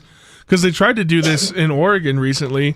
It was an animal rights bill. What they kind of were putting forward but it was that you couldn't kill your own animals. You couldn't, and then a bunch of farmers are like, "Wait a second, that's like what we do is I raise animals to kill them." Right. But they were saying that private owned animals couldn't, like you'd have to euthanize them through a vet. Or, they just worded it in ways that it was obvious they were going to make owning and butchering your animals illegal because they had no more rights. backyard chickens. Yeah, because you were abusing your animals, taking their labor from them without their consent. It was a scam by the butchers union. Kind of what farming is. Well, yeah, but that was the whole thing. Are we going to make precedents to where, if they're going to be a dependent, now you can't kill your backyard chicken? It's a jobs creation program for more slaughterhouses. Yeah, for you that, can't kill it, but you have to go pay someone else to do it for you. For that reason, I don't see this thing going anywhere. I don't know. Nice try. That's a whole lot of pets out there. Yeah. It's a whole lot of tax breaks and tax deductions. Yeah, but it's the precedent. I'm for it That's what I'm saying. I'm for it. You want to give animals rights, like same people rights, right? No, I want to say that you can claim your animal as a dependent. The rights of an animal aren't dependent on what humans say about it or not. They just exist. So does an animal have a right to not get killed by you? Does your backyard chicken have a right to not be? It has a right to like self-defense and so it can try to fight back. But once you got it, it's over. I mean, that's the natural order of things anyway. That is the natural order of things. Yes. Well, so you have the right to fight back against a cop. It's not a smart move. He's probably going to shoot you. Yeah. You see what I'm saying? It's you can absolutely take his rights. life. Well, but your rights are able to be impeded by others. Should we have cops come try to kill you for catching your chicken and killing it? No. Okay. I just feel like this kind of you're going to set a precedent for that kind of thing. Yeah. They'll probably. It's like that PETA sign, right? Like, where do you draw the line? But PETA doesn't draw the line. They want to have. They want to release cows. The state will, though. It'll be like, well, is it a pet or is it being raised for food? Well, so do you what have is your the farmer's state license? You keep one pig that you really like as a pet, and the rest gets slaughtered. You make that decision. So is the state going to come in and be like, that's technically not a pet? No, because you've designated that pig as a pet. You I gotta fill out paperwork with the state. Sure. I mean, this is a tax thing. You're going to fill out paperwork anyway. Sure. Yeah. Like Babe gets put on the dependent form, and all your other pigs that are going to get slaughtered don't. Well, what if Babe freaks out and I gotta butcher Babe because he's done something? Oh, then you've committed tax fraud, or you got to file an amendment to your tax thing. That's murder of your child, right? Exactly, that's what I'm saying. What if Babe goes feral and I got to put him down, or he gets rabies? Then you got to then you redesignate him. Have him put down in the humane way by the vet or by Canada's just like you would a child who got medical rabies. assistance in dying. So I mean, they're already doing that for humans, anyways. Well, I guess they did that in Canada with all those ostriches. Yeah. So it's just a matter of how it's put down, I guess. Like, I don't know, maybe you just become a licensed euthanologist or whatever they're called. Or again, you just fill out the amendment on the form, right? It's no longer dependent. Like for tax year 2025, it was a dependent. You put it down, and then for tax year 2026, you don't claim it as a dependent anymore. Yeah, maybe you could redesignate its status from pet to livestock or whatever. Whatever. Yeah, I don't know. There's a lot of government forms. Is that not a thing already with insurance for like farmers on your I wish this is probably a question for Jay Newton, but he's not. I haven't. I just feel like wouldn't that already exist for like if you lost cows in like an event? Don't you get to claim that on your taxes as like a write-off? Yeah, as like a write-off. So then I guess those technically aren't pets, right? That would be considered an income. His aren't pets. Yeah. But if he had a pet and it could save like $5,000 on his normal taxes, would you not designate one pig as a pet? Just not kill it? Seems like you definitely would. Right? If I don't know how long do pigs take to raise? Oh, like a year and 2 years, maybe. Okay, so year one, when you're not going to kill it, it's a pet. You get your write-off. Year two, when it's getting to the age or size of murdering it, then you designate it as not a pet. You take it off as a dependent. So now if you have it out there living with the rest of your not pets as a pet, right, and it gets injured, are you going to get in trouble for animal abuse or animal neglect? Because that was technically your pet and he got caught up in the barbed wire. No, dogs get injured all the time. That's what vets are for. Pets get hurt all the time. No one goes after the owner. They can. They have before. Like, this dog does not look good, man. Like, we're going to call the cops. It's obvious you're not taking care of it. That's usually neglect. But if a pet gets injured, like your dog gets hit by your neighbor's car, right? No one's like coming after you for animal cruelty. You just take it to the vet and fix the broken leg. Well, PETA would. I'm just saying I think it's a dangerous precedent. You're gonna give the crazy animal rights people too much of an in. I'm for anything that absolves people of paying more taxes. Yeah, anything that lessens the war chest for those guys is good with me. I would take it, even though, I mean, I see what you're saying, but they'll stick their foot in those doors anyways. They already have. Yeah, that's why they got the sign. It says, that's like, their where'd you draw favorite the thing line? is finding a door and sticking their foot in it, seeing if they can get all the way inside. And so, there's not a door they're shy of. So, and they don't always even need any kind of a precedent or a justification for doing it. They just do it anyways and see how it goes. And we've kind of moved the line on service animals anyway. Right? Like, like the service ostrich being allowed on the plane or whatever. But people go like, well, no, we're kind of not going to do that anymore. Right? But people tried it. They tested the theory. You get your service animal, your C9 dog, whatever you need. Right? But if you're abusing that system for whatever reason, or trying to get, your pet alligator to be allowed where it ought to not be in the supermarket or in the restaurant, Society will figure out the line either through the courts or through arbitration or just through community standards. Yeah, that's kind of what they're there for. One would hope they'd do it. Yeah. You try to take your support alligator into the supermarket. Supermarket goes like, no, private property. I don't care if it's a service animal. You just don't get to shop here with that thing. It is dangerous to our other shoppers, and we have to keep their safety in mind as well. I've seen the opposite where they took a steer down to the Tractor Supply, a Longhorn. Have you seen that video? Yeah. Where they took the cow down to a full-size Longhorn steer and tried to walk him through a Tractor Supply. And Tractor Supply was like, yeah, we accept all animals, dude. Go ahead. Nice to have them here. Yeah. Well, again, rural community with a rural pet. Yeah. Right? Like, you're not going to get that in New York City. True. Well, they got horses in New York City. But I wouldn't try to take them into the Target. They park them outside with the cars, though. They don't walk them into the supermarket. Right? I wonder if you could walk a horse into a hardware store in New York City. It doesn't sell food. Okay. They might get mad, but I don't see why it wouldn't. I think I think there's some vestigial laws in there that still classify horses as vehicles. Like, oh no, you can still ride your horse down the highway. Just, park it off like a bike lane or whatever. Right, but you leave it outside, just like actually, you don't drive. I don't think you can. I think the interstate specifically says like no horses or bicycles or mopeds or. Okay, well, highway, right? Highway. It's like a state highway, yeah. Or like here down, whatever the numbered road is. You gotta get from hither to yon somehow, and if your only means of transportation is a horse, can't stop you. True. But you also don't take it into the supermarket. You don't drive your car through the mall. You leave it outside. You park your, that's why they had back in the old days, the little horse hitching post. Yeah, the post. Yeah, just tie it up there and then you go inside. Yeah, if you need to drive through the mall, they got those Scooty puffs. Sure. Yeah. What? Yeah, the little scooters. I was just thinking like an Amish person trying to go in the mall, having to use He brings his own pony. Yeah, I was thinking like Shetland ponies, like pulling the cart around for him. Oh, that'd be good.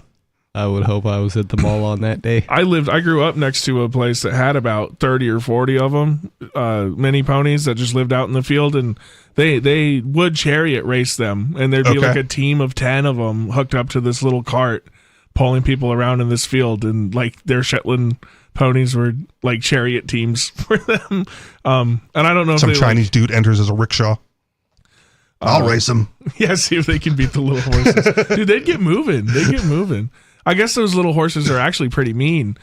Because I guess they take like the attitude of a big horse and they've shrunk it down almost into like a little man syndrome. Same thing with like a Chihuahua. It's a Napoleon complex. Issue. Yeah, it's a Napoleon complex for horses. So they're like super mean. They'll like bite you and kick at you, and they're not very nice, even though they're super cute. I guess the smaller ones are just ornery.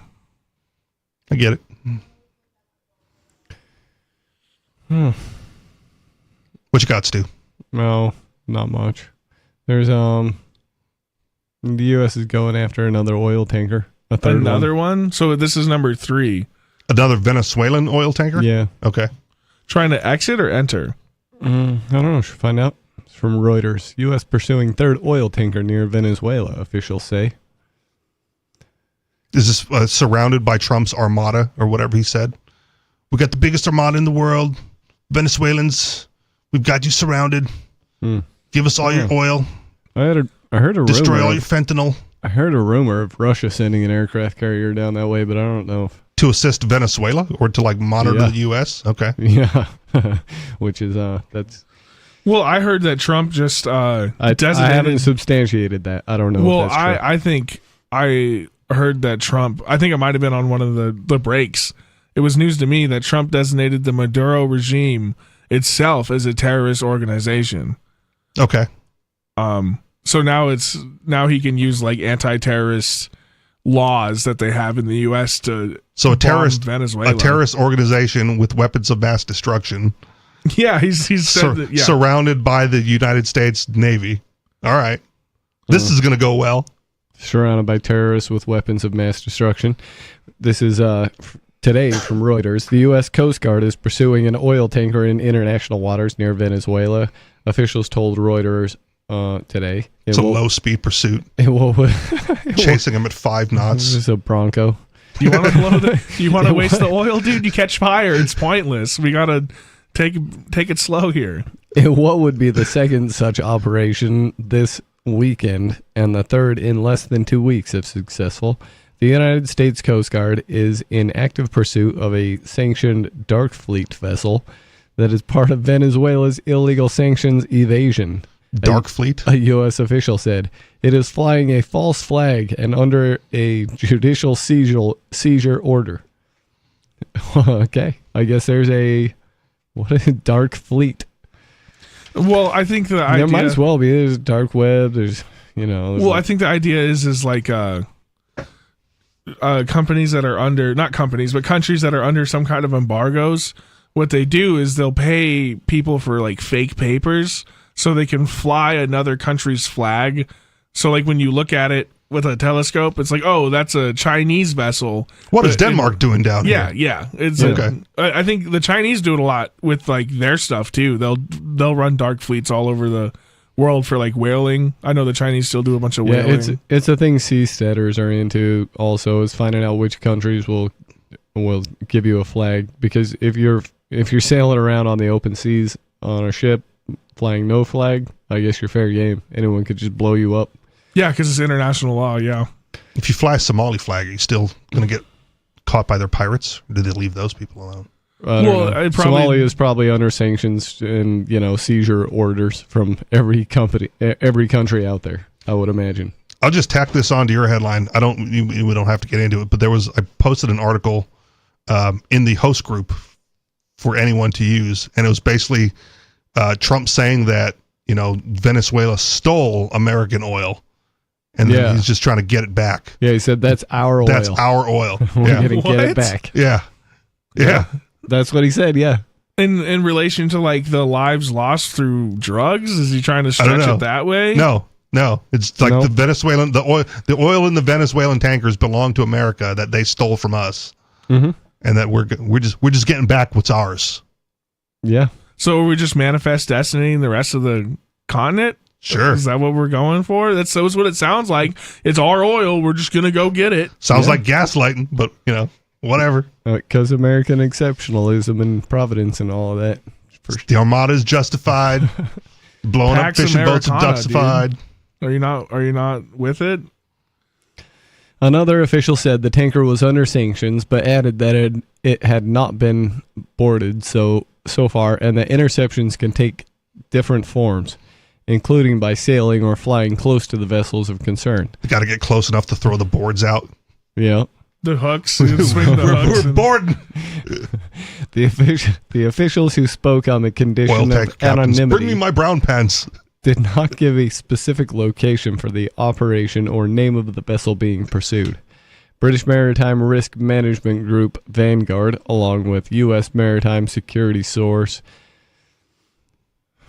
identified the vessel as Bella 1, a very large crude oil carrier that was added last year to the sanctions list of the U.S. Treasury Department, which said the vessel has links to Iran. Ooh, scary. Bella 1 was empty when it was approaching Venezuela on Sunday, according to tankertrackers.com. The vessel had, in 2021, provided transportation for Venezuela's oil to China. So completely none of the Americans' business. ties to Iran, transporting oil from Venezuela to China. That was our oil. Okay. Transporting American oil from Venezuela. The American oil in the ground in Venezuela. Stolen American oil from Venezuela to China, according to international documents from state-run oil company PDVSA, whatever that is. Venezuela's got a long oil pump just angled in towards the United States. Yeah. Well, that's why I didn't learn this until the other day. That's why I think it's Saddam Hussein. That's why he went into Kuwait. Was because Kuwait was angle drilling into Iraq, and he was like, "Hey, you guys need to stop that." And they were like, "Nah, man." He's like, "You stop that, or I'm going to invade you to make you stop." And then he invaded when the U.S. said, "Hey, man, we're cool. Like, we don't care what you do in the Middle East." So Hussein invaded Kuwait to stop the angle drilling, and then we bombed the crap out of them and sent them back to the Stone Age. Yeah. America's like, dude, you should slant drill into that oil field over there, and Kuwait's like, cool, and then. They were totally playing both sides of this thing the whole time. It is just messed up. And then just use it as an excuse to steal the oil. Like, we wanted the oil, so we just said, forget it, we'll quit. Forget the angle drilling, we'll just angle bomb them, and then we'll take it. Yeah, that's pretty much how that went. How did Kuwait feel about that? And then not only that, but a lot of that stuff they were showing us on CNN or whatever, it was like faked footage filmed in front of a green screen and not even actual wartime footage. They're just like all the Scud missile stuff. And that was all just faked. Kuwait didn't have a problem with the United States stealing the oil that they were drilling? Like, oh no, you guys are the good guys. You saved us from Saddam Hussein. It's all take all the oil. Well, the Kuwait families were probably paid off well in advance. Anybody that would have said anything about it, or you just bring them into the hegemony like the Saudis, right? Like, you get in on this petrodollar, Kuwait, and we'll make these top families rich as can be. All right. This vessel had also previously carried Iranian crude, according to the Vessel Monitoring Service. Is something wrong with that? What's the problem with Iranian crude? Are they not allowed to sell? Is Iran sanctioned from selling oil? Yeah, probably out the wazoo. Probably. I think Iran's sanctioned from breathing. On what grounds? They're terrorists. Don't you know? They have natural resources in oil that they're willing to sell on the open market? They hate your freedom. They shouldn't be allowed to sell their oil because they hate your freedom. Yeah, it's really just... It has more to do with balkanization and keeping things divided so they can run global schemes of it's not just oil either. It's like back in the day when the British were running things and they had their East India Company, and it wasn't just about slaves, right? It was also about opium, and it was about wool, and it was about spices, right, and manufactured textiles. And so there were a whole bunch of keys to this thing, and tea was also part of it, right? So that's how you ended up with the Tea Party. And so it's the same thing now, right? And they just HSBC is the crooked bank they all use for it, and there's this big international, black market trade that goes on. That's basically whoever's got the biggest military gets to control that trade ring. All right. Smedley Butler wrote a book all about it. War is a Racket, or is there another one? Yeah, War is a Racket. Okay. I mean, that's what he was describing, whether or not he knew the full extent, and it sounded like he didn't, because he didn't talk so much about the drug trade, but that's absolutely has always been a big part of it. The Trump's pressure campaign. The White House did not immediately respond to a request for comment today. U.S. President Donald Trump last week announced a blockade of all oil tankers under sanctions entering and leaving Venezuela. Trump's pressure campaign on Venezuelan President Nicolas Maduro has included a ramped-up military presence in the region and more than 24 military strikes on vessels in the Pacific Ocean and Caribbean Sea near the South American nation. At least 100 people have been killed in the attacks. It's almost like he didn't deserve that peace prize he didn't win. Oh, yeah. The one they gave to the coup candidate in Venezuela instead. Yeah. And then she's like, oh, I don't deserve this. I really think Trump should have it. It should be for the guy who's bombing us and threatening us. Absolutely, it should, because, I mean, who else? And sanctioning our oil transport. Yeah, I think if you're not a major warmonger, you don't get that peace prize, right? Seems to be. The guys who dedicated the money for this ongoing peace prize are the guys that invented dynamite. And yeah, right. They had to do this as a PR stunt so the world wouldn't hate them so badly. Give us a call. The phone number here is 603-283-6160. We're going to talk about America's oil, which Venezuela has stolen, or whatever you'd like to. This is Free Talk Live.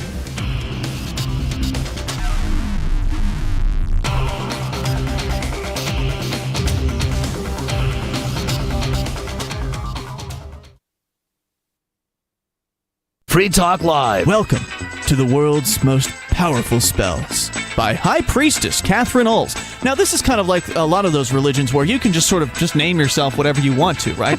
Right, exactly. Super wizard. Right there at the top. Wait, 1 year unconditional money back guarantee. So, like, if your spell fails over the course of the year, oh, the tumor came back.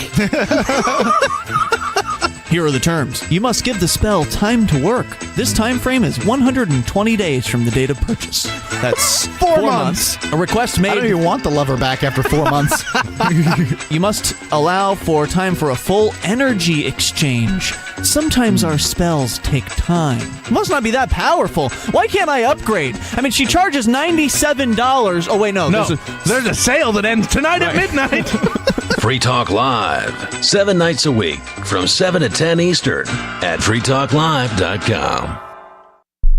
The new 4th edition of Healing Our World, The Compassion of Libertarianism, will take your understanding of liberty to a deeper level and has over 1,300 updated references, new cartoons, and a foreword by Dr. Ron Paul. With discounts for multiple book purchases, the 4th edition of Healing Our World is a great gift for the liberals, pragmatists, environmentalists, and Christians in your life who think libertarianism is cold-hearted. Get yours today at healing.freetalklive.com and use promo code FTL for a $5 discount. There are lots of ways to listen to Free Talk Live. Our podcast has been around since podcasts began, and now the FTL feed is loaded with content besides our full show archives. Did you know that we make it easy for you to customize your podcast subscriptions? We have different feeds, one that includes only our full shows, one with just the Daily Digest, and our main feed that includes everything. You decide what you listen to. It's quick and easy to customize your feeds at feeds.freetalklive.com. That's feeds.freetalklive.com. You're listening to the live edition of Free Talk Live. Hour number 3 is next after the news here on the Liberty Radio Network at LRN.FM.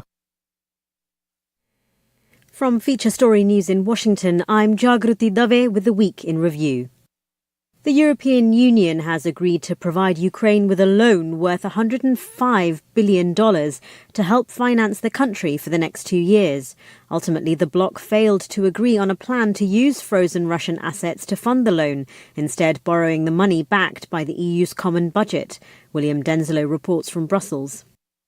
Instead of using frozen Russian assets, Ukraine will receive a reparations loan to the tune of $105 billion coming from funds guaranteed by the common EU budget. Ultimately, the use of those frozen Russian assets proved too politically sensitive for some member states, most namely Belgium, worried about the legal and financial ramifications of using them, as most of those assets reside here in Belgium. TikTok said this week it signed a joint venture deal with investors that would allow the company to maintain operations in the United States and avoid a ban threat over its Chinese ownership. The deal is a milestone for the short video app used regularly by more than 170 million Americans. Laura Westbrook has more from Hong Kong. TikTok CEO Shouzi Chu reportedly told employees that the company and ByteDance signed binding agreements to create a US joint venture, majority owned by American investors. Under the deal, American and global investors will hold an 80.1% stake, while ByteDance will retain a 19.9% stake in the new joint venture after its divestiture. Chu reportedly said there is still more work to be done before the deal is finalized. In other big news this week, President Trump ordered a total and complete blockade of sanctioned oil tankers entering and leaving Venezuela in a dramatic escalation with the South American nation, which has included strikes against dozens of alleged drug boats and the seizure of an oil tanker.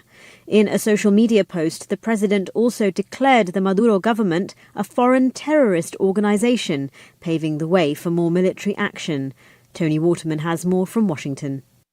It's unclear how exactly oil tankers will be stopped from entering or leaving Venezuela, but the U.S. has amassed thousands of troops and nearly a dozen warships in the Caribbean in recent months. It's all part of a pressure campaign to topple the government of President Nicolas Maduro. The Trump administration says it's fighting narco-terrorists, but critics say this is, in part, about oil. Venezuela has the world's largest proven oil reserves, and the industry is the main source of income in the country. The Venezuelan government has called this latest threat from President Trump grotesque and warmongering threats. Over to India, and New Delhi has been cracking down on polluting vehicles as a toxic smog continued to engulf the city. Officials said vehicles that don't adhere to emission standards will not be allowed to purchase fuel. Ishan Garg has more from New Delhi. The No Pollution Under Control certificate, no fuel policy effectively bars thousands of vehicles from refueling. This comes as New Delhi and its National Capital Region neighbours now comprise India's entire top 10 list of most polluted cities. While farm fires have receded, data shows local sources like construction, dust and vehicular exhaust now drive over 40% of the pollution load. Environment Minister Manjinder Singh Sirsa has invoked strict anti-pollution measures, ordering 50% of government and private office staff to work from home. As winter traps pollutants inside Delhi's airspace, authorities are betting that forcibly thinning traffic will finally help. And finally, the board of entertainment giant Warner Brothers Discovery instructed its shareholders to reject a hostile takeover bid from Paramount Skydance, favouring the offer proposed by its competitor, Netflix. Mitch McCann reports. In a news release on Wednesday, Warner Brothers Discovery told shareholders that the offer it first accepted from Netflix for its studio and streaming assets was superior to the one being offered by Paramount Skydance. The chair of the WBD board wrote in the release that following a careful evaluation of Paramount's recently launched tender offer, the board concluded that the offer's value is inadequate, with significant risks and costs imposed on our shareholders. Paramount has claimed that the offer has the full backstop of the Ellison family, with Chief Executive David Ellison, the son of Oracle billionaire Larry Ellison, leading the bid, something Warner Brothers Discovery disputes, saying it would have appreciated greater involvement from Larry Ellison in the deal. That was the Week in Review from Feature Story News. I'm Jagrati Dave in Washington. According to locals waiting for a 66 bus in downtown Chicago last night, a young couple was making out in the passenger shelter like they were in Paris or something. Onlookers spoke to reporters about the pair, who carried on their passionate embrace for over 20 minutes, as if they were in some sort of candlelit bistro tucked away in Montmartre. It's been almost a half an hour and they're still going at it. It's like they think they're sitting on a sun-dappled picnic blanket in the Tuileries Gardens. I mean, where the hell are we? The Champs-Elysees? The pair's marathon makeout session, which took place in downtown Chicago and not, as frustrated onlookers emphasized, on a cobblestone street in the city of lights, featured intense gazing, deep tongue kissing, and other gestures of affection typically reserved for a couple strolling down the banks of the Seine River. You know, for a second there, I honestly thought we had all been transported to Parc Monceau, drinking flutes of champagne on a wonderful summer afternoon while being serenaded by a Parisian accordion player. But no, we're at a bus stop in Chicago. This is the Onion News Network. We're still not sure why you'd want to watch, but our video feed is streaming nightly for free at cam.freetalklive.com.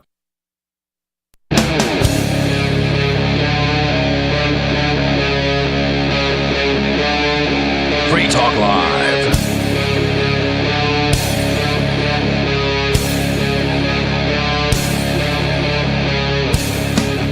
This is Free Talk Live. Talk radio you control. You can give us a call and let us know what's on your mind. The phone number here is 603-283-6160. And in the studio tonight, it's Stu, Angelo, and Rich. We were reading an article from Reuters about the U.S. going after another tanker over by Venezuela. It kind of gets boring after this, though. Well, it just sounds like another forever war. The exact opposite of what Donald Trump said he was going to do. How long can Venezuela last? Against us? Yeah. A week? Okay. A day? Okay. No, this is what winning looks like, man. Promises kept and all of that. Come on, Trump's the greatest. Don't you want gas prices to go down?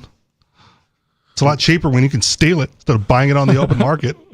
I was being sarcastic for any listeners. I do not think Trump is the greatest. He does, though. Well, he's thought that since forever. That's not new. He thought he was you could see it on his face in Home Alone 2. Everybody knows who Donald Trump was, and we still voted for him. It's not a bad thought to have about yourself, though. Right? Yeah, I don't mind a little bit of narcissism, I think, is a healthy trait.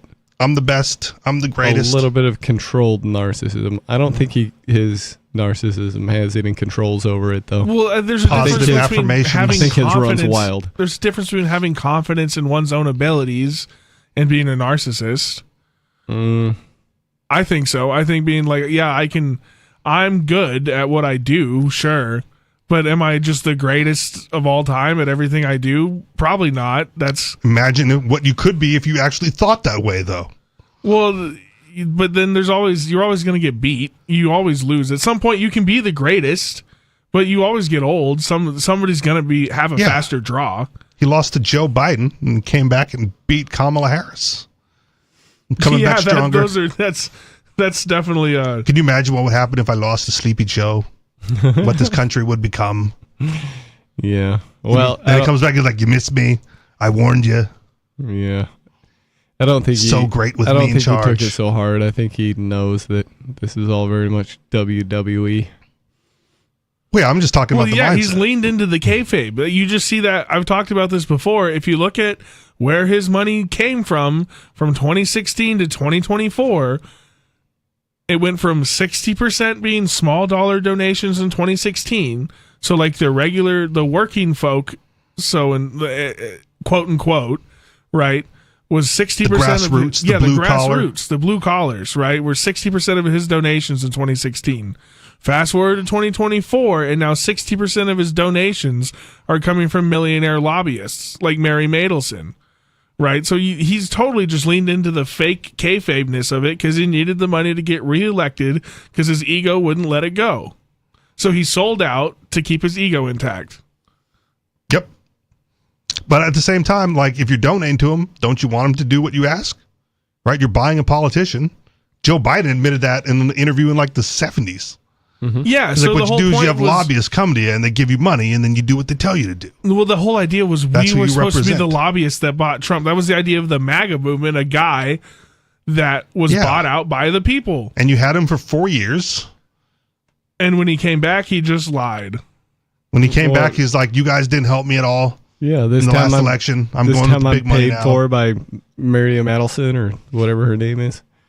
Right? So brought to you by the Jewish lobby. That's right. Our greatest ally. Yeah. Just noticing.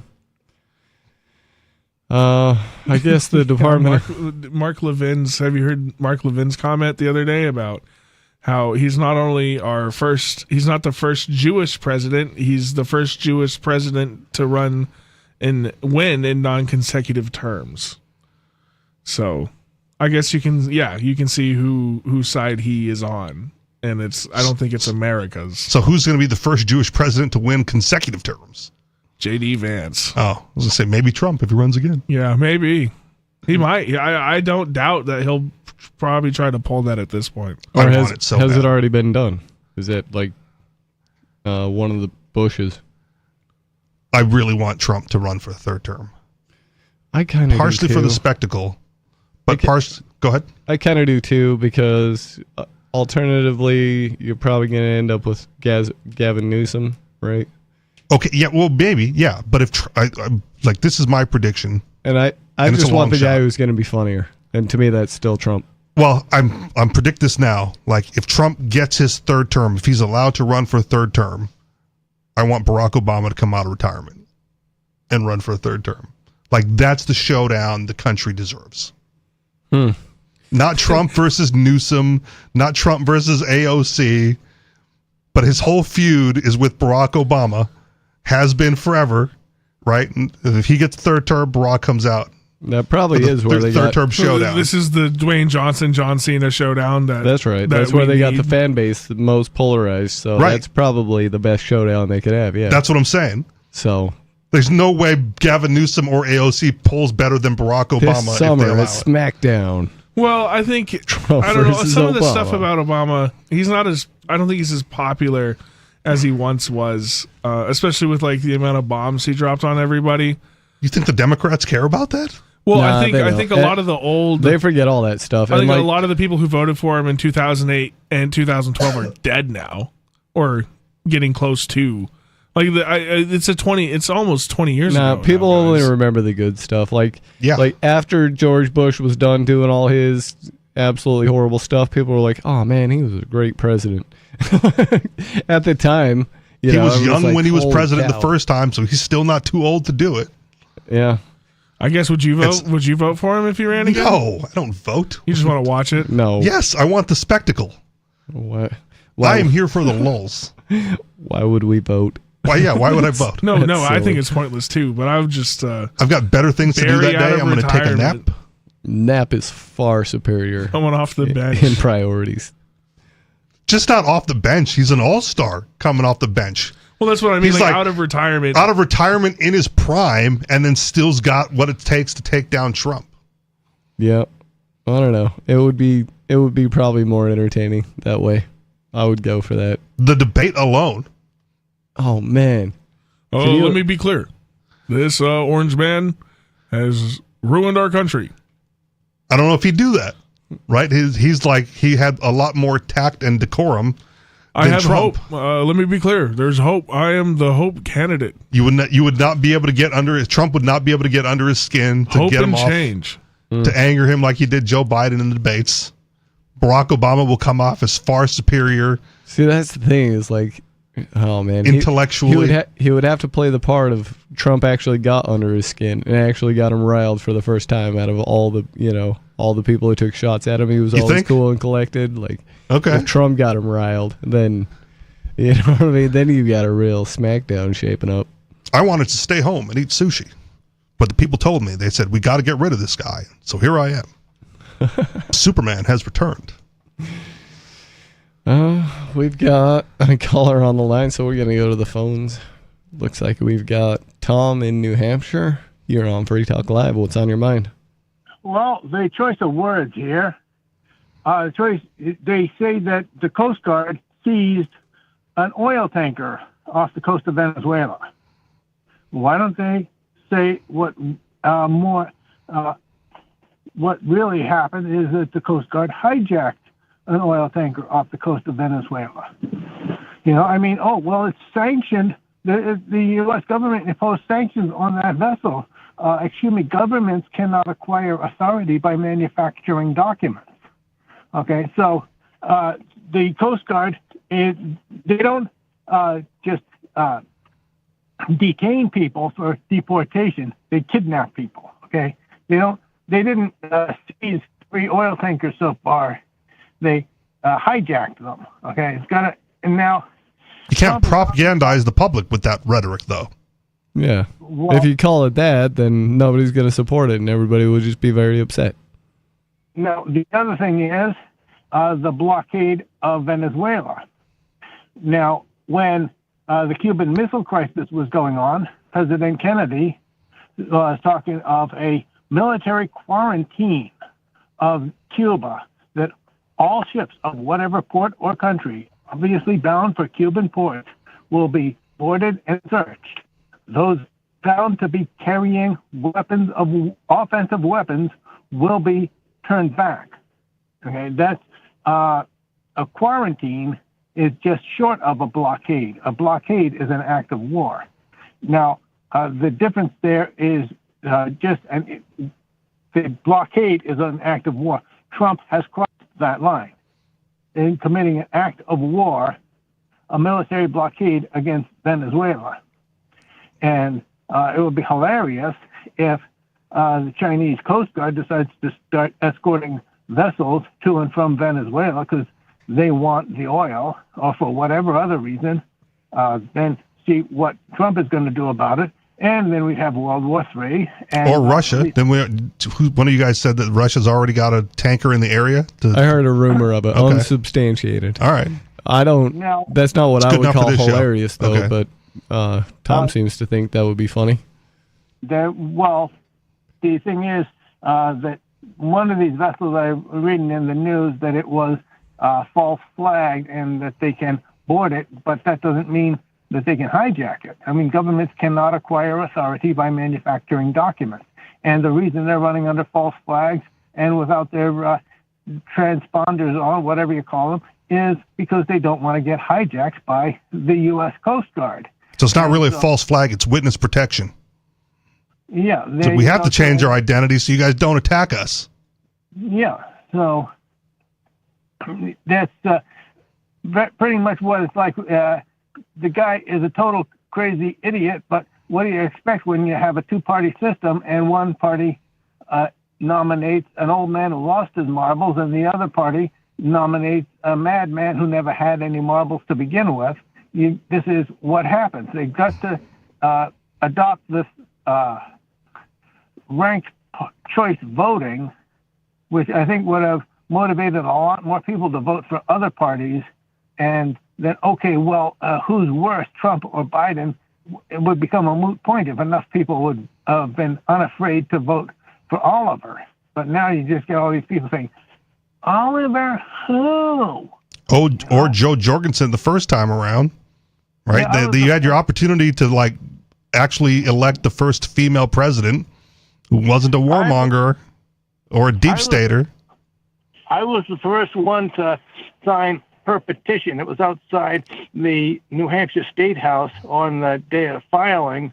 I was filing for Congress, and I was filing for U.S. Senator, and yes, she was filing for president, and I was filing as a Democrat at that time. But the thing is that I was the first one to sign her nomination paper in New Hampshire.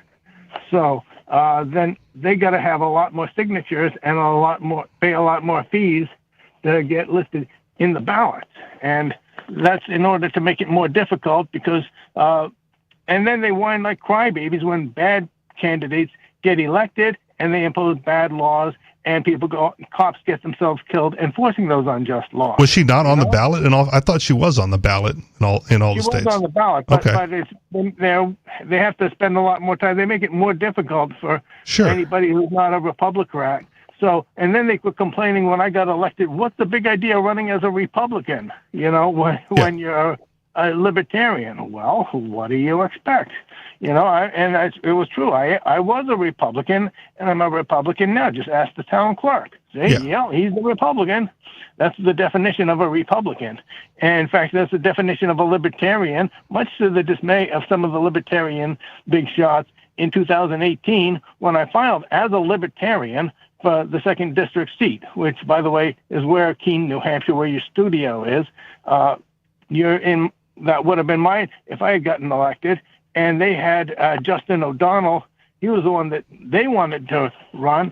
I lost in the primary. He did not defeat me. The people who voted for him defeated me. It's not like we were playing chess where one person, where the two players make the moves that win or lose the game. It's not as if there was that going on.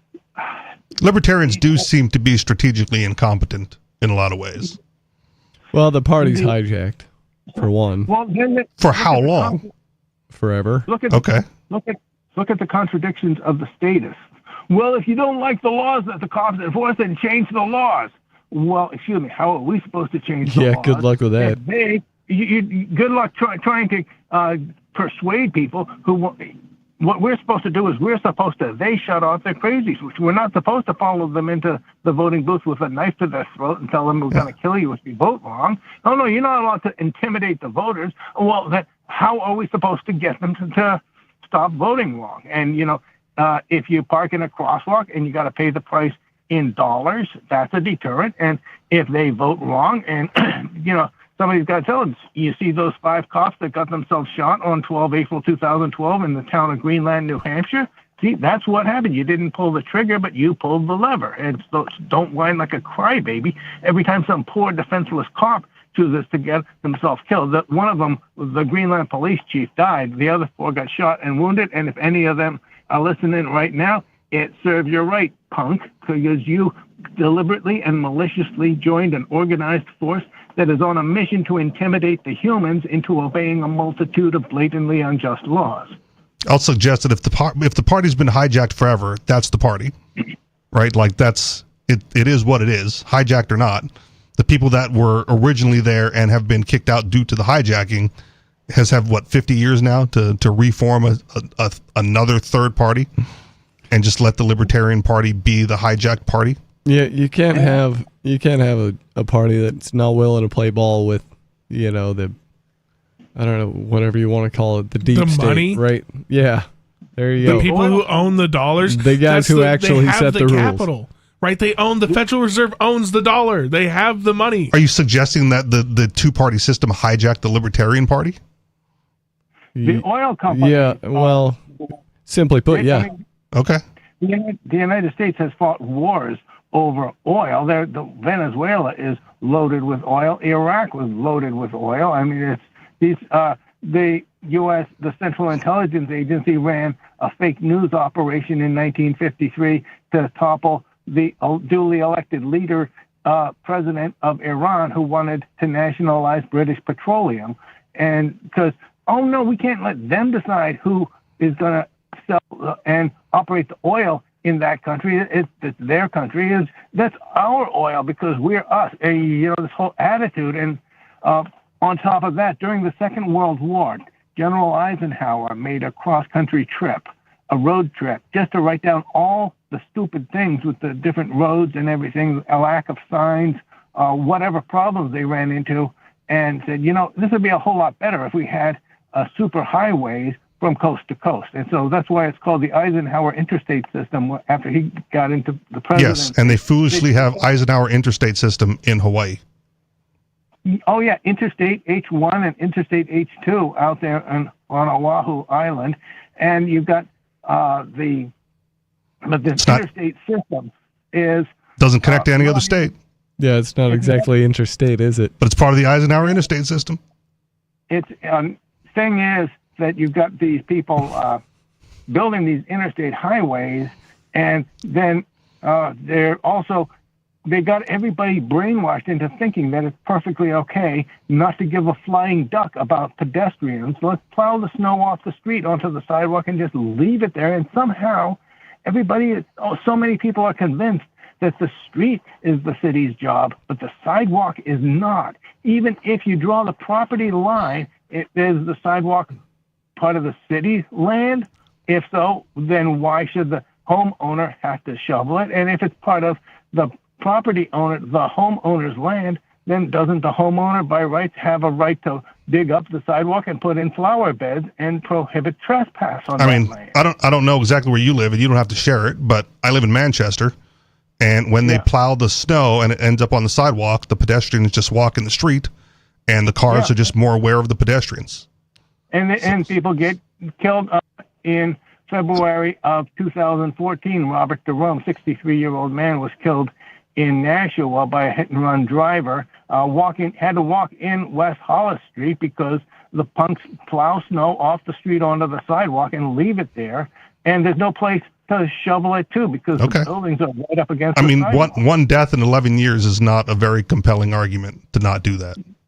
I realize, but that's not the only time that it's happened. That's just the only one I can remember arriving at the scene and having a cop tell me to turn around and go the wrong way on a one-way street, and later learning that, yes, they have that right. They can overrule any traffic control device, which is, makes sense because the sign cannot think.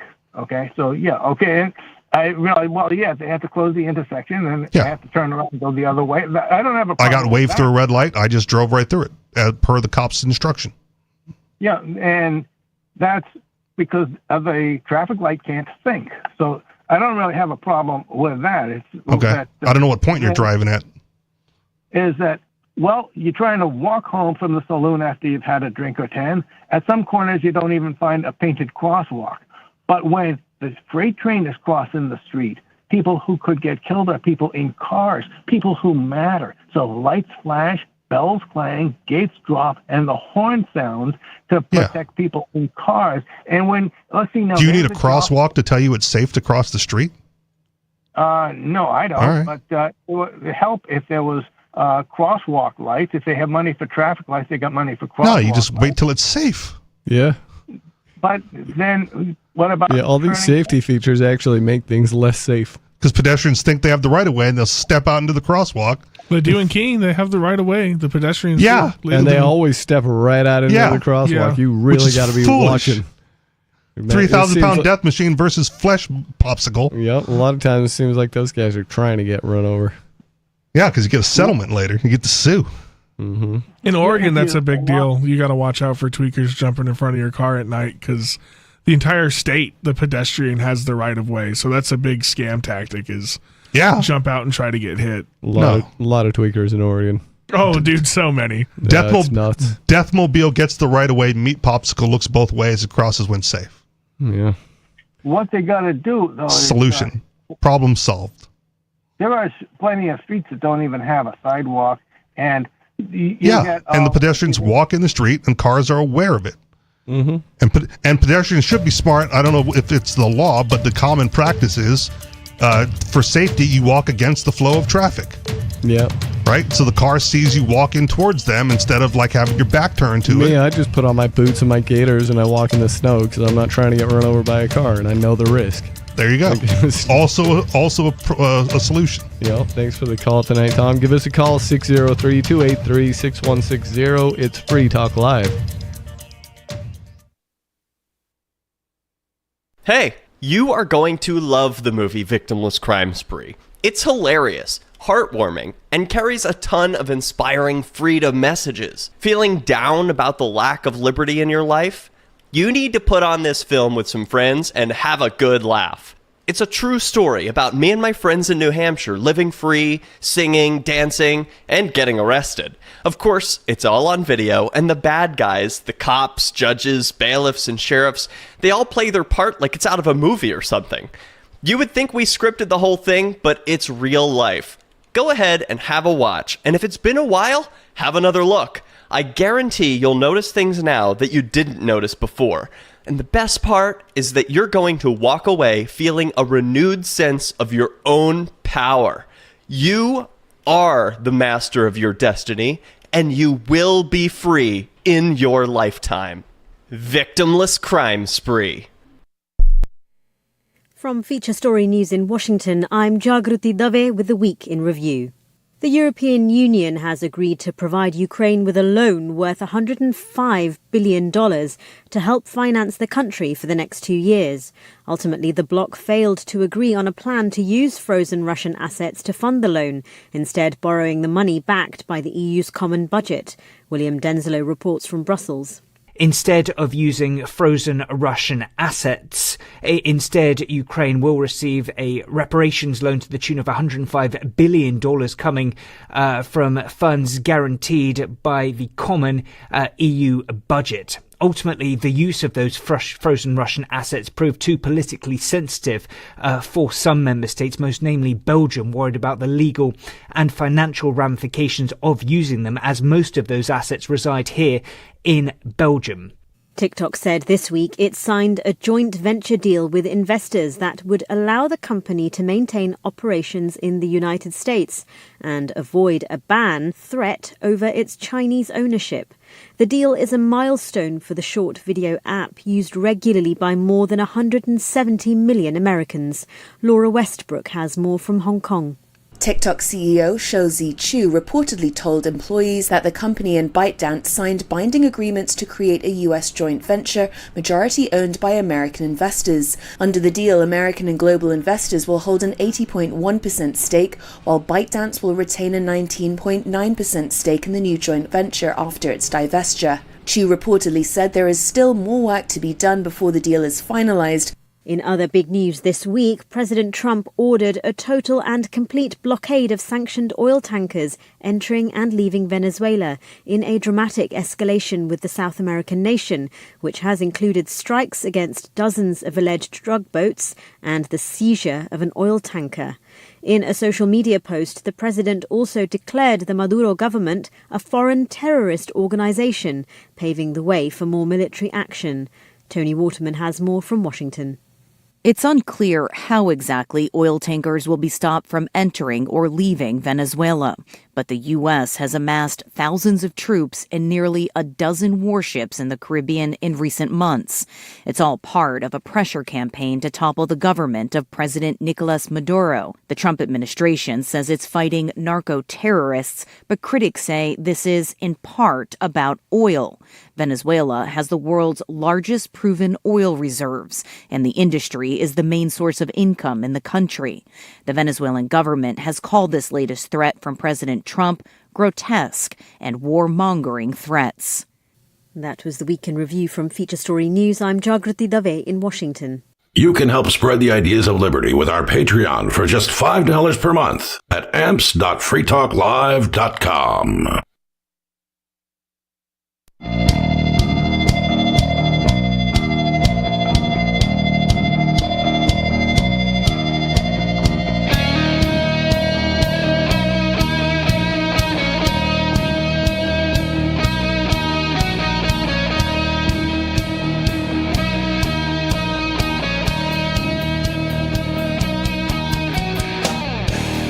This is Free Talk Live. It's talk radio you control. You can give us a call in this final segment of the show. The phone number here is 603-283-6160 if you would like to do so. In the studio tonight, you have Stu. Angelo. And Richie Rich. We've mostly just been chatting it up tonight. I think we only got through like 2.5 stories. That's pretty good. Since the news usually bores the heck out of me. I guess there was some like Epstein file stuff released. I heard that they didn't release it though.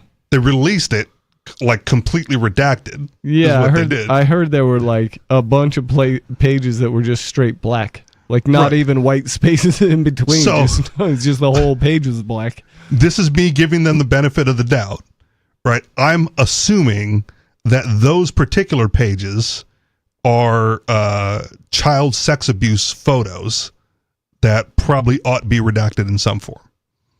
I'm sure that's the justification they would use, but I'm assuming that what's actually on those pages says a bunch of dirty stuff about Trump. Right, but if it were words on the page, it would be like the full page would be redacted like they do words, and you would have the white spaces. There's no reason to black out the whole page. What I would have preferred if they blacked out a photo, right? You black out the photo and then you just say photo. Photo redacted. Photo redacted, right? And then you would know like, oh, okay, this was a picture. You know, this is not for, pedophiles to try to get some more material for their like little collection. So that's just me giving them the benefit of the doubt. Obviously, I have no idea, but that makes the most sense to me. Yeah, I think there's nothing in the words that they put out either. They redacted all the words too. Right, but the words that they redacted weren't blacked out the whole page, right? They were line by line, and you could see the white space between the lines. Like so you could get like a yes and then, or you knew how many paragraphs there were, or whatever. Sure. Yeah, that's what I'm saying. I'm presuming that the whole page blackout's a photo of some kind. So is anybody buying this one that this is all the deets they have on it? Yeah, and they redacted everything that said Jeffrey Epstein was a Mossad agent, and this was all a setup. And it has been for a long time. Maxwell's father was definitely a Mossad agent, and that wasn't even a secret. Oh, you mean the guy that also owned the books that you read in school? Yeah, that Robert Maxwell from the Maxwell House Publishing book. I'm pretty sure he owned that too. Yeah. CNBC has a story here that I probably won't read, but it's saying that DOJ restores image showing Trump after backlash. The gist of it is that there's this picture of Epstein's desk, and it's got a bunch of framed pictures on it, and two of those pictures have Trump in them, and they removed that photo from their website and then put it back. Okay. After people got upset. Yeah, that shouldn't be redacted. You're not protecting anybody's identity with that. Right. The excuse they used. Well, okay, so they said they took it down to comply with part of a federal court order aimed at protecting victims. So I don't know if there were like victims in the photos on here. I mean, you've got Reddit all over it, right? Like this, you can see adolescent feet in this picture. We need to find out who the girl is. Like, no, you don't. It's adolescent feet. Say no more. Yeah. You knew they had youngins in the office doing whatever it is they were doing. Yep. You don't need to go like sleuthing to find the victims. That's not the purpose of this endeavor.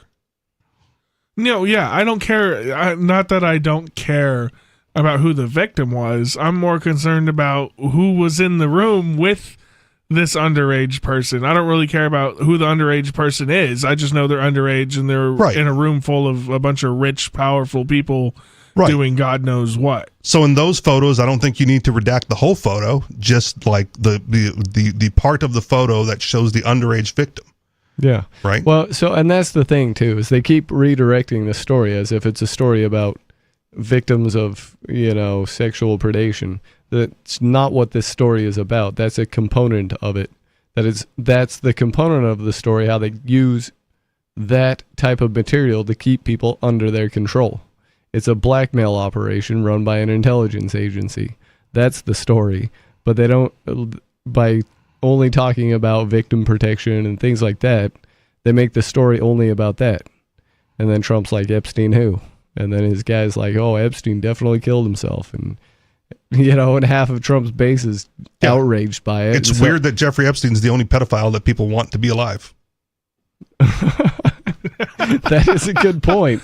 Never thought of it that way. We would have chucked him into a wood chipper. And they did, and they're like, "Oh, you can't do that." That's a could funny have thing killed to say. himself. It's not so much that people want him to be alive; it's that people know that he was killed to keep secrets. Okay, so that's what that whole thing is about. I don't know if you've seen those videos of his. You kept him alive long enough to divulge his information before you put him in the wood chipper. Yeah, I guess. I mean, I don't know how these blackmail rings work exactly. There's enough there to see that that's clearly what was going on. Okay. And that's the story that. Well, but that's the same thing they did out. to Diddy, right? The whole thing was Diddy was using this blackmail to kind of control the music industry, and then they took him to court, and all they kind of charged him with was using hookers. That was their big thing. Well, that was the conviction. Yeah. Well, that's all the news wanted to talk about too, was like the freak offs and like all the sex stuff, but they didn't want to talk about how he used that to manipulate people within the industry. Right, blackmail is a weapon of control. That's kind of why, like, I guess 50 Cent was like, forget it, I'll do a documentary myself, and he's put out this whole documentary series on Netflix about what a how snitch. Yeah, well, I mean, hey, dude, I wouldn't. No wonder he got 50. shot 9 times ahead of time. He was probably snitching back then too. If you can get shot 9 times in the face and walk away from it, then we'll say your piece, King, dude. Yeah, I don't know. Snitches get stitches. It's none of your business. Keep your mouth shut. That's generally a good policy, but like. But 50's here for it. I think he loves it. He loves the smoke. He wants you to shoot at him. He's gonna do it and smile at you while he does it. All right. I think he loves it. He's run out of lives, man. Like if they shoot at him again, not. If they shoot at him again, he's going down. I mean, have you seen the things he said to like Floyd Mayweather? About here, Floyd, read this book. If you can read this book, I'll give you $50,000 cash right now. I don't think you can read. And I don't think Floyd Mayweather can read either. But, I mean, he's calling out supposedly one of the most dangerous fighters on the planet. Floyd's not going to shoot at him. I guess Floyd's going to have his bodyguard shoot at him.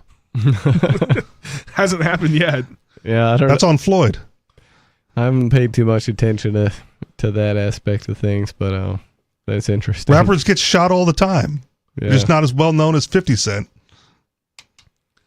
Well, yeah, and I don't. But 50's still out here talking his stuff, dude. He's not scared. I think he just loves it. So is that just is that more of critique on the other rappers or these people he's apparently talking on? No, I'm saying if he keeps running his mouth, someone's going to shoot him, and he's not going to survive the 10th one.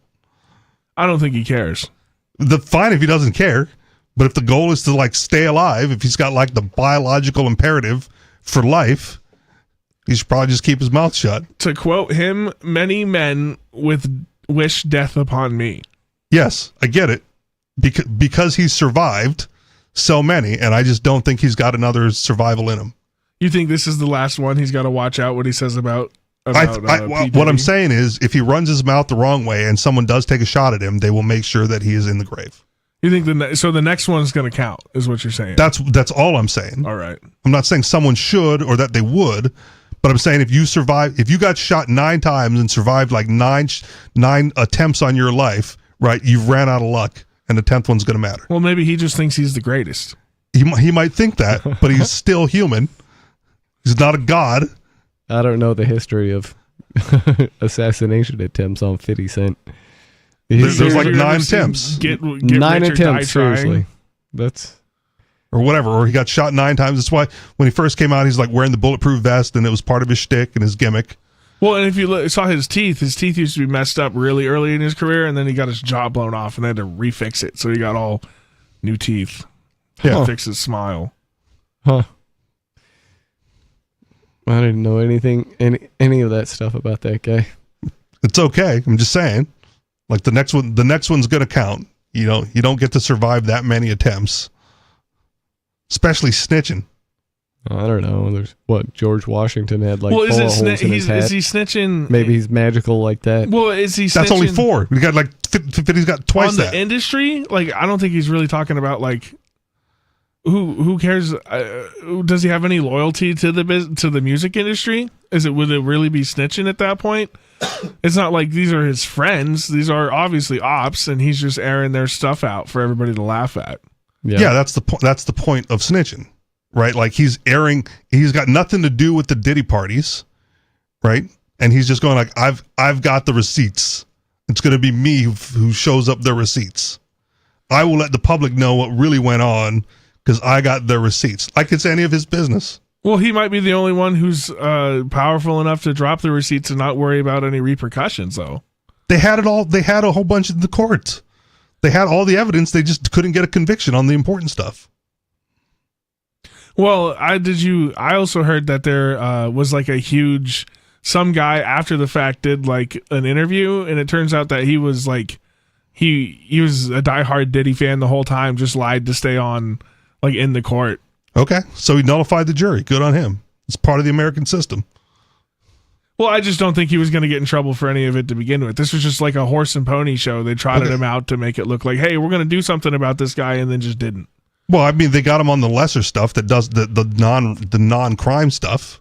And they're appealing that right now. Sure. So we'll see if that even holds up.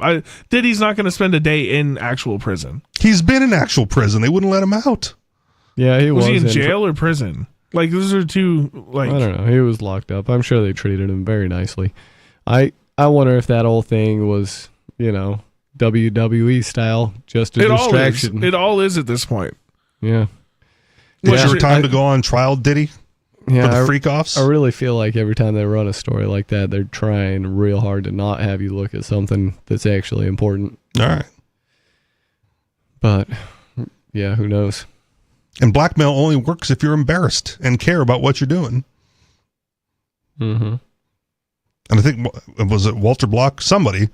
It's some libertarian theorist that defended blackmail. Like, of course you can do that. You have the information. They want to suppress it. It's a voluntary transaction to suppress the information for money. So even the blackmail's not even a violation of libertarian theory. Then how by that same logic, snitching, though, is also defensible.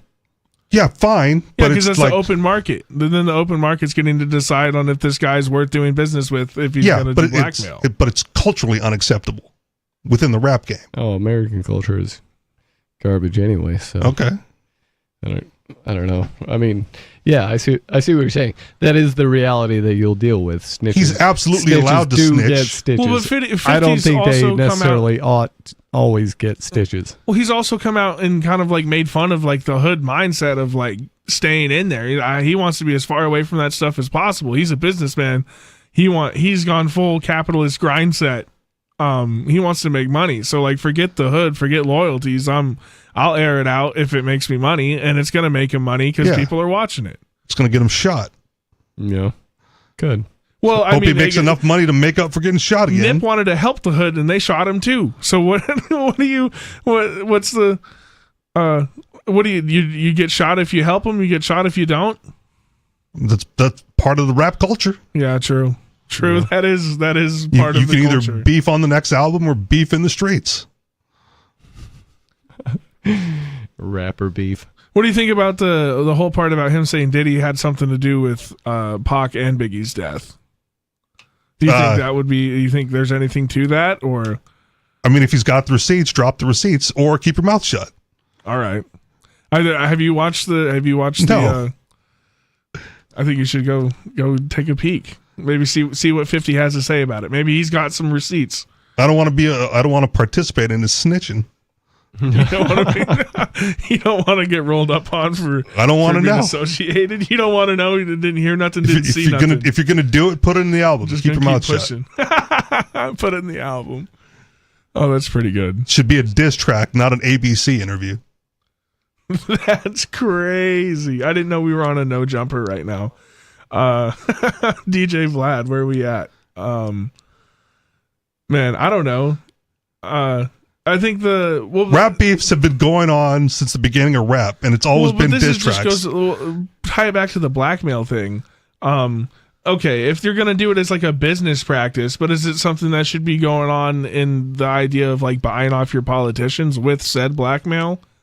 Is that so? How does your guy? The blackmail only works because there are things that are like culturally abhorrent, right? That they want to engage in. It's like yucking on somebody's yum, right? If you want to go have like, if the only reason having like gay orgies as a Republican politician is bad, right, is because people frown upon gay orgies, especially if you're a Republican politician.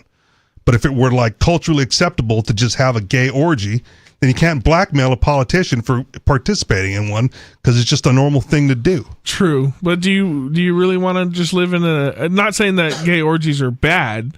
But that just kind of opens the door. Not there's anything wrong with that. Yeah. Not that there's anything wrong with that, but I'm just saying a world with zero shame, is that something we're trying to rock with? I don't want.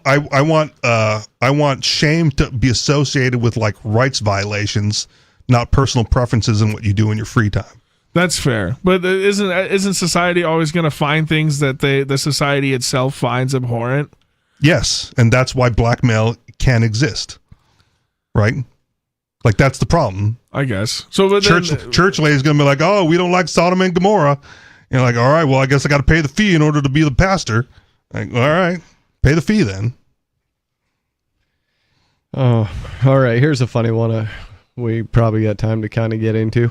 This is from The Verge. Frozen Waymos backed up San Francisco traffic during a widespread power outage. Uh-oh.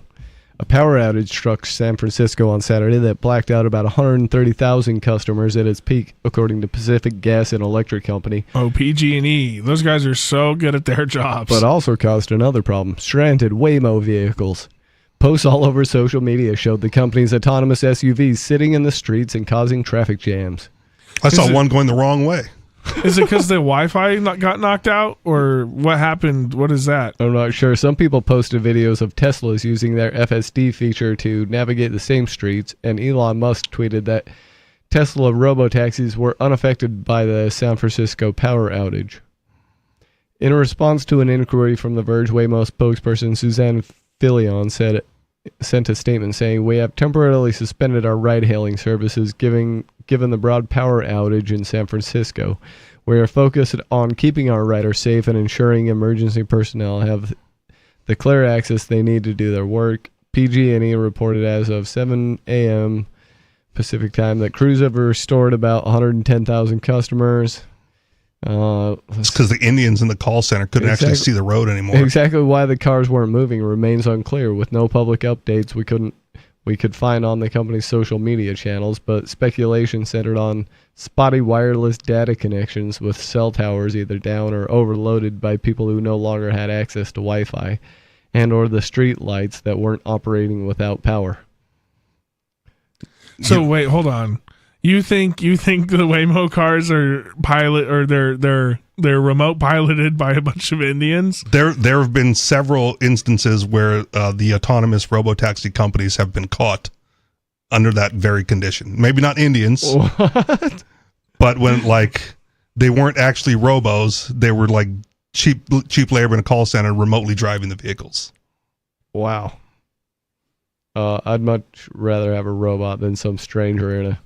Sure. Yeah, especially one bad day, dude, and he's like, I've had enough. I'm taking this family out. But GPS isn't reliant upon the electrical grid, right? That works from the satellites. No, they're saying that maybe the Wi-Fi connections in the car wasn't keeping up. But you don't need the Wi-Fi connection if you have the map system offline and GPS works. You can still get from point A to point B remotely.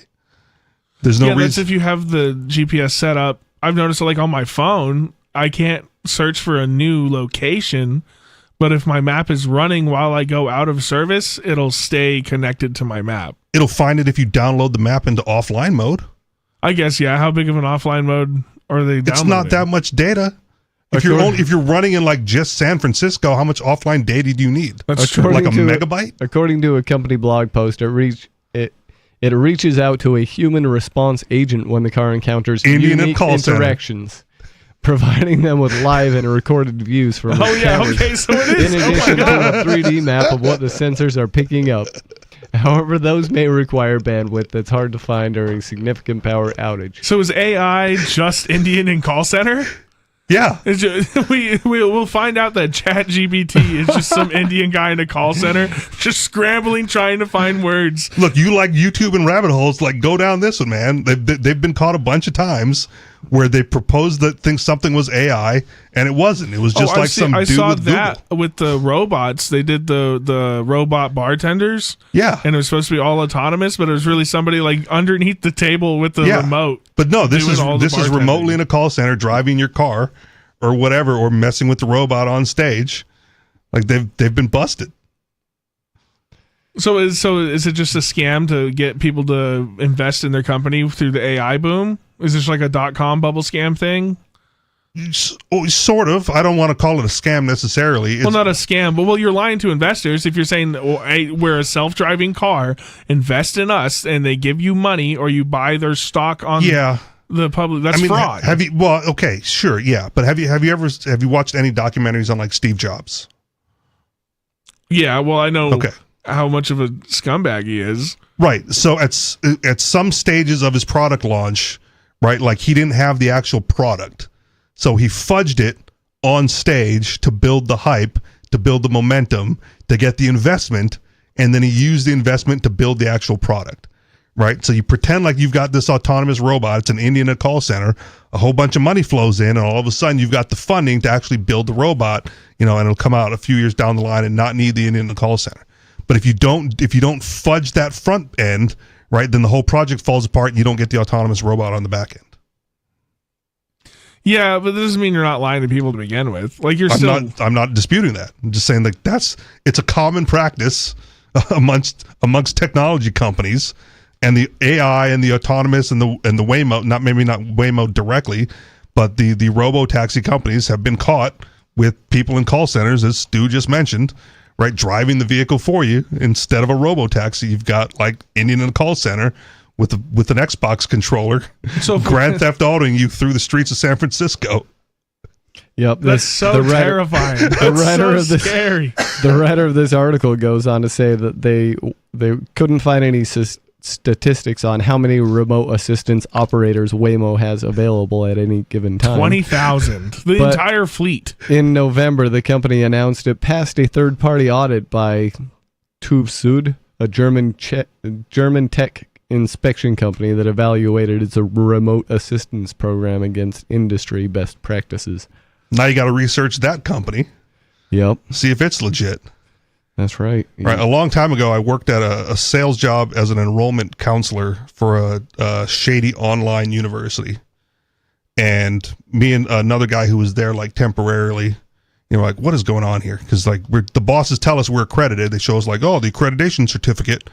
Right. I'm like, well, let's, we've got time to not do our job. So let's look this up.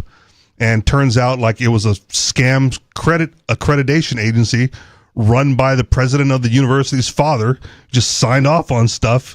Like, oh yeah, you need accreditation, $3,000. Here you go. Now you're accredited by us. That's right. Everything is a scam. Always do your homework. Always look into it.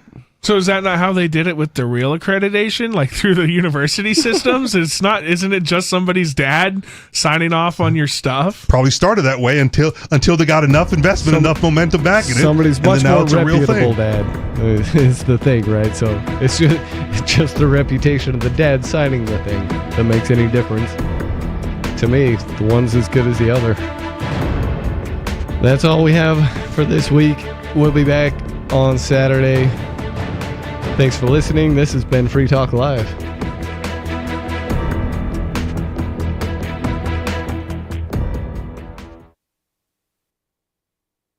This hour of Free Talk Live is brought to you by Dash Digital Cash. Dash is the cryptocurrency designed to be used for spending. In addition to being one of the world's first cryptocurrencies, Dash was the first crypto project to have a decentralized autonomous organization that to this day continues to improve and promote Dash. Every month, 10% of the mining rewards go into a treasury. Anyone with one Dash to spend can put forward a proposal to the Dash masternodes. The masternodes vet the proposals and decide which ones move forward and are funded by that treasury. Nowadays, DAOs are plentiful, but Dash paved the way by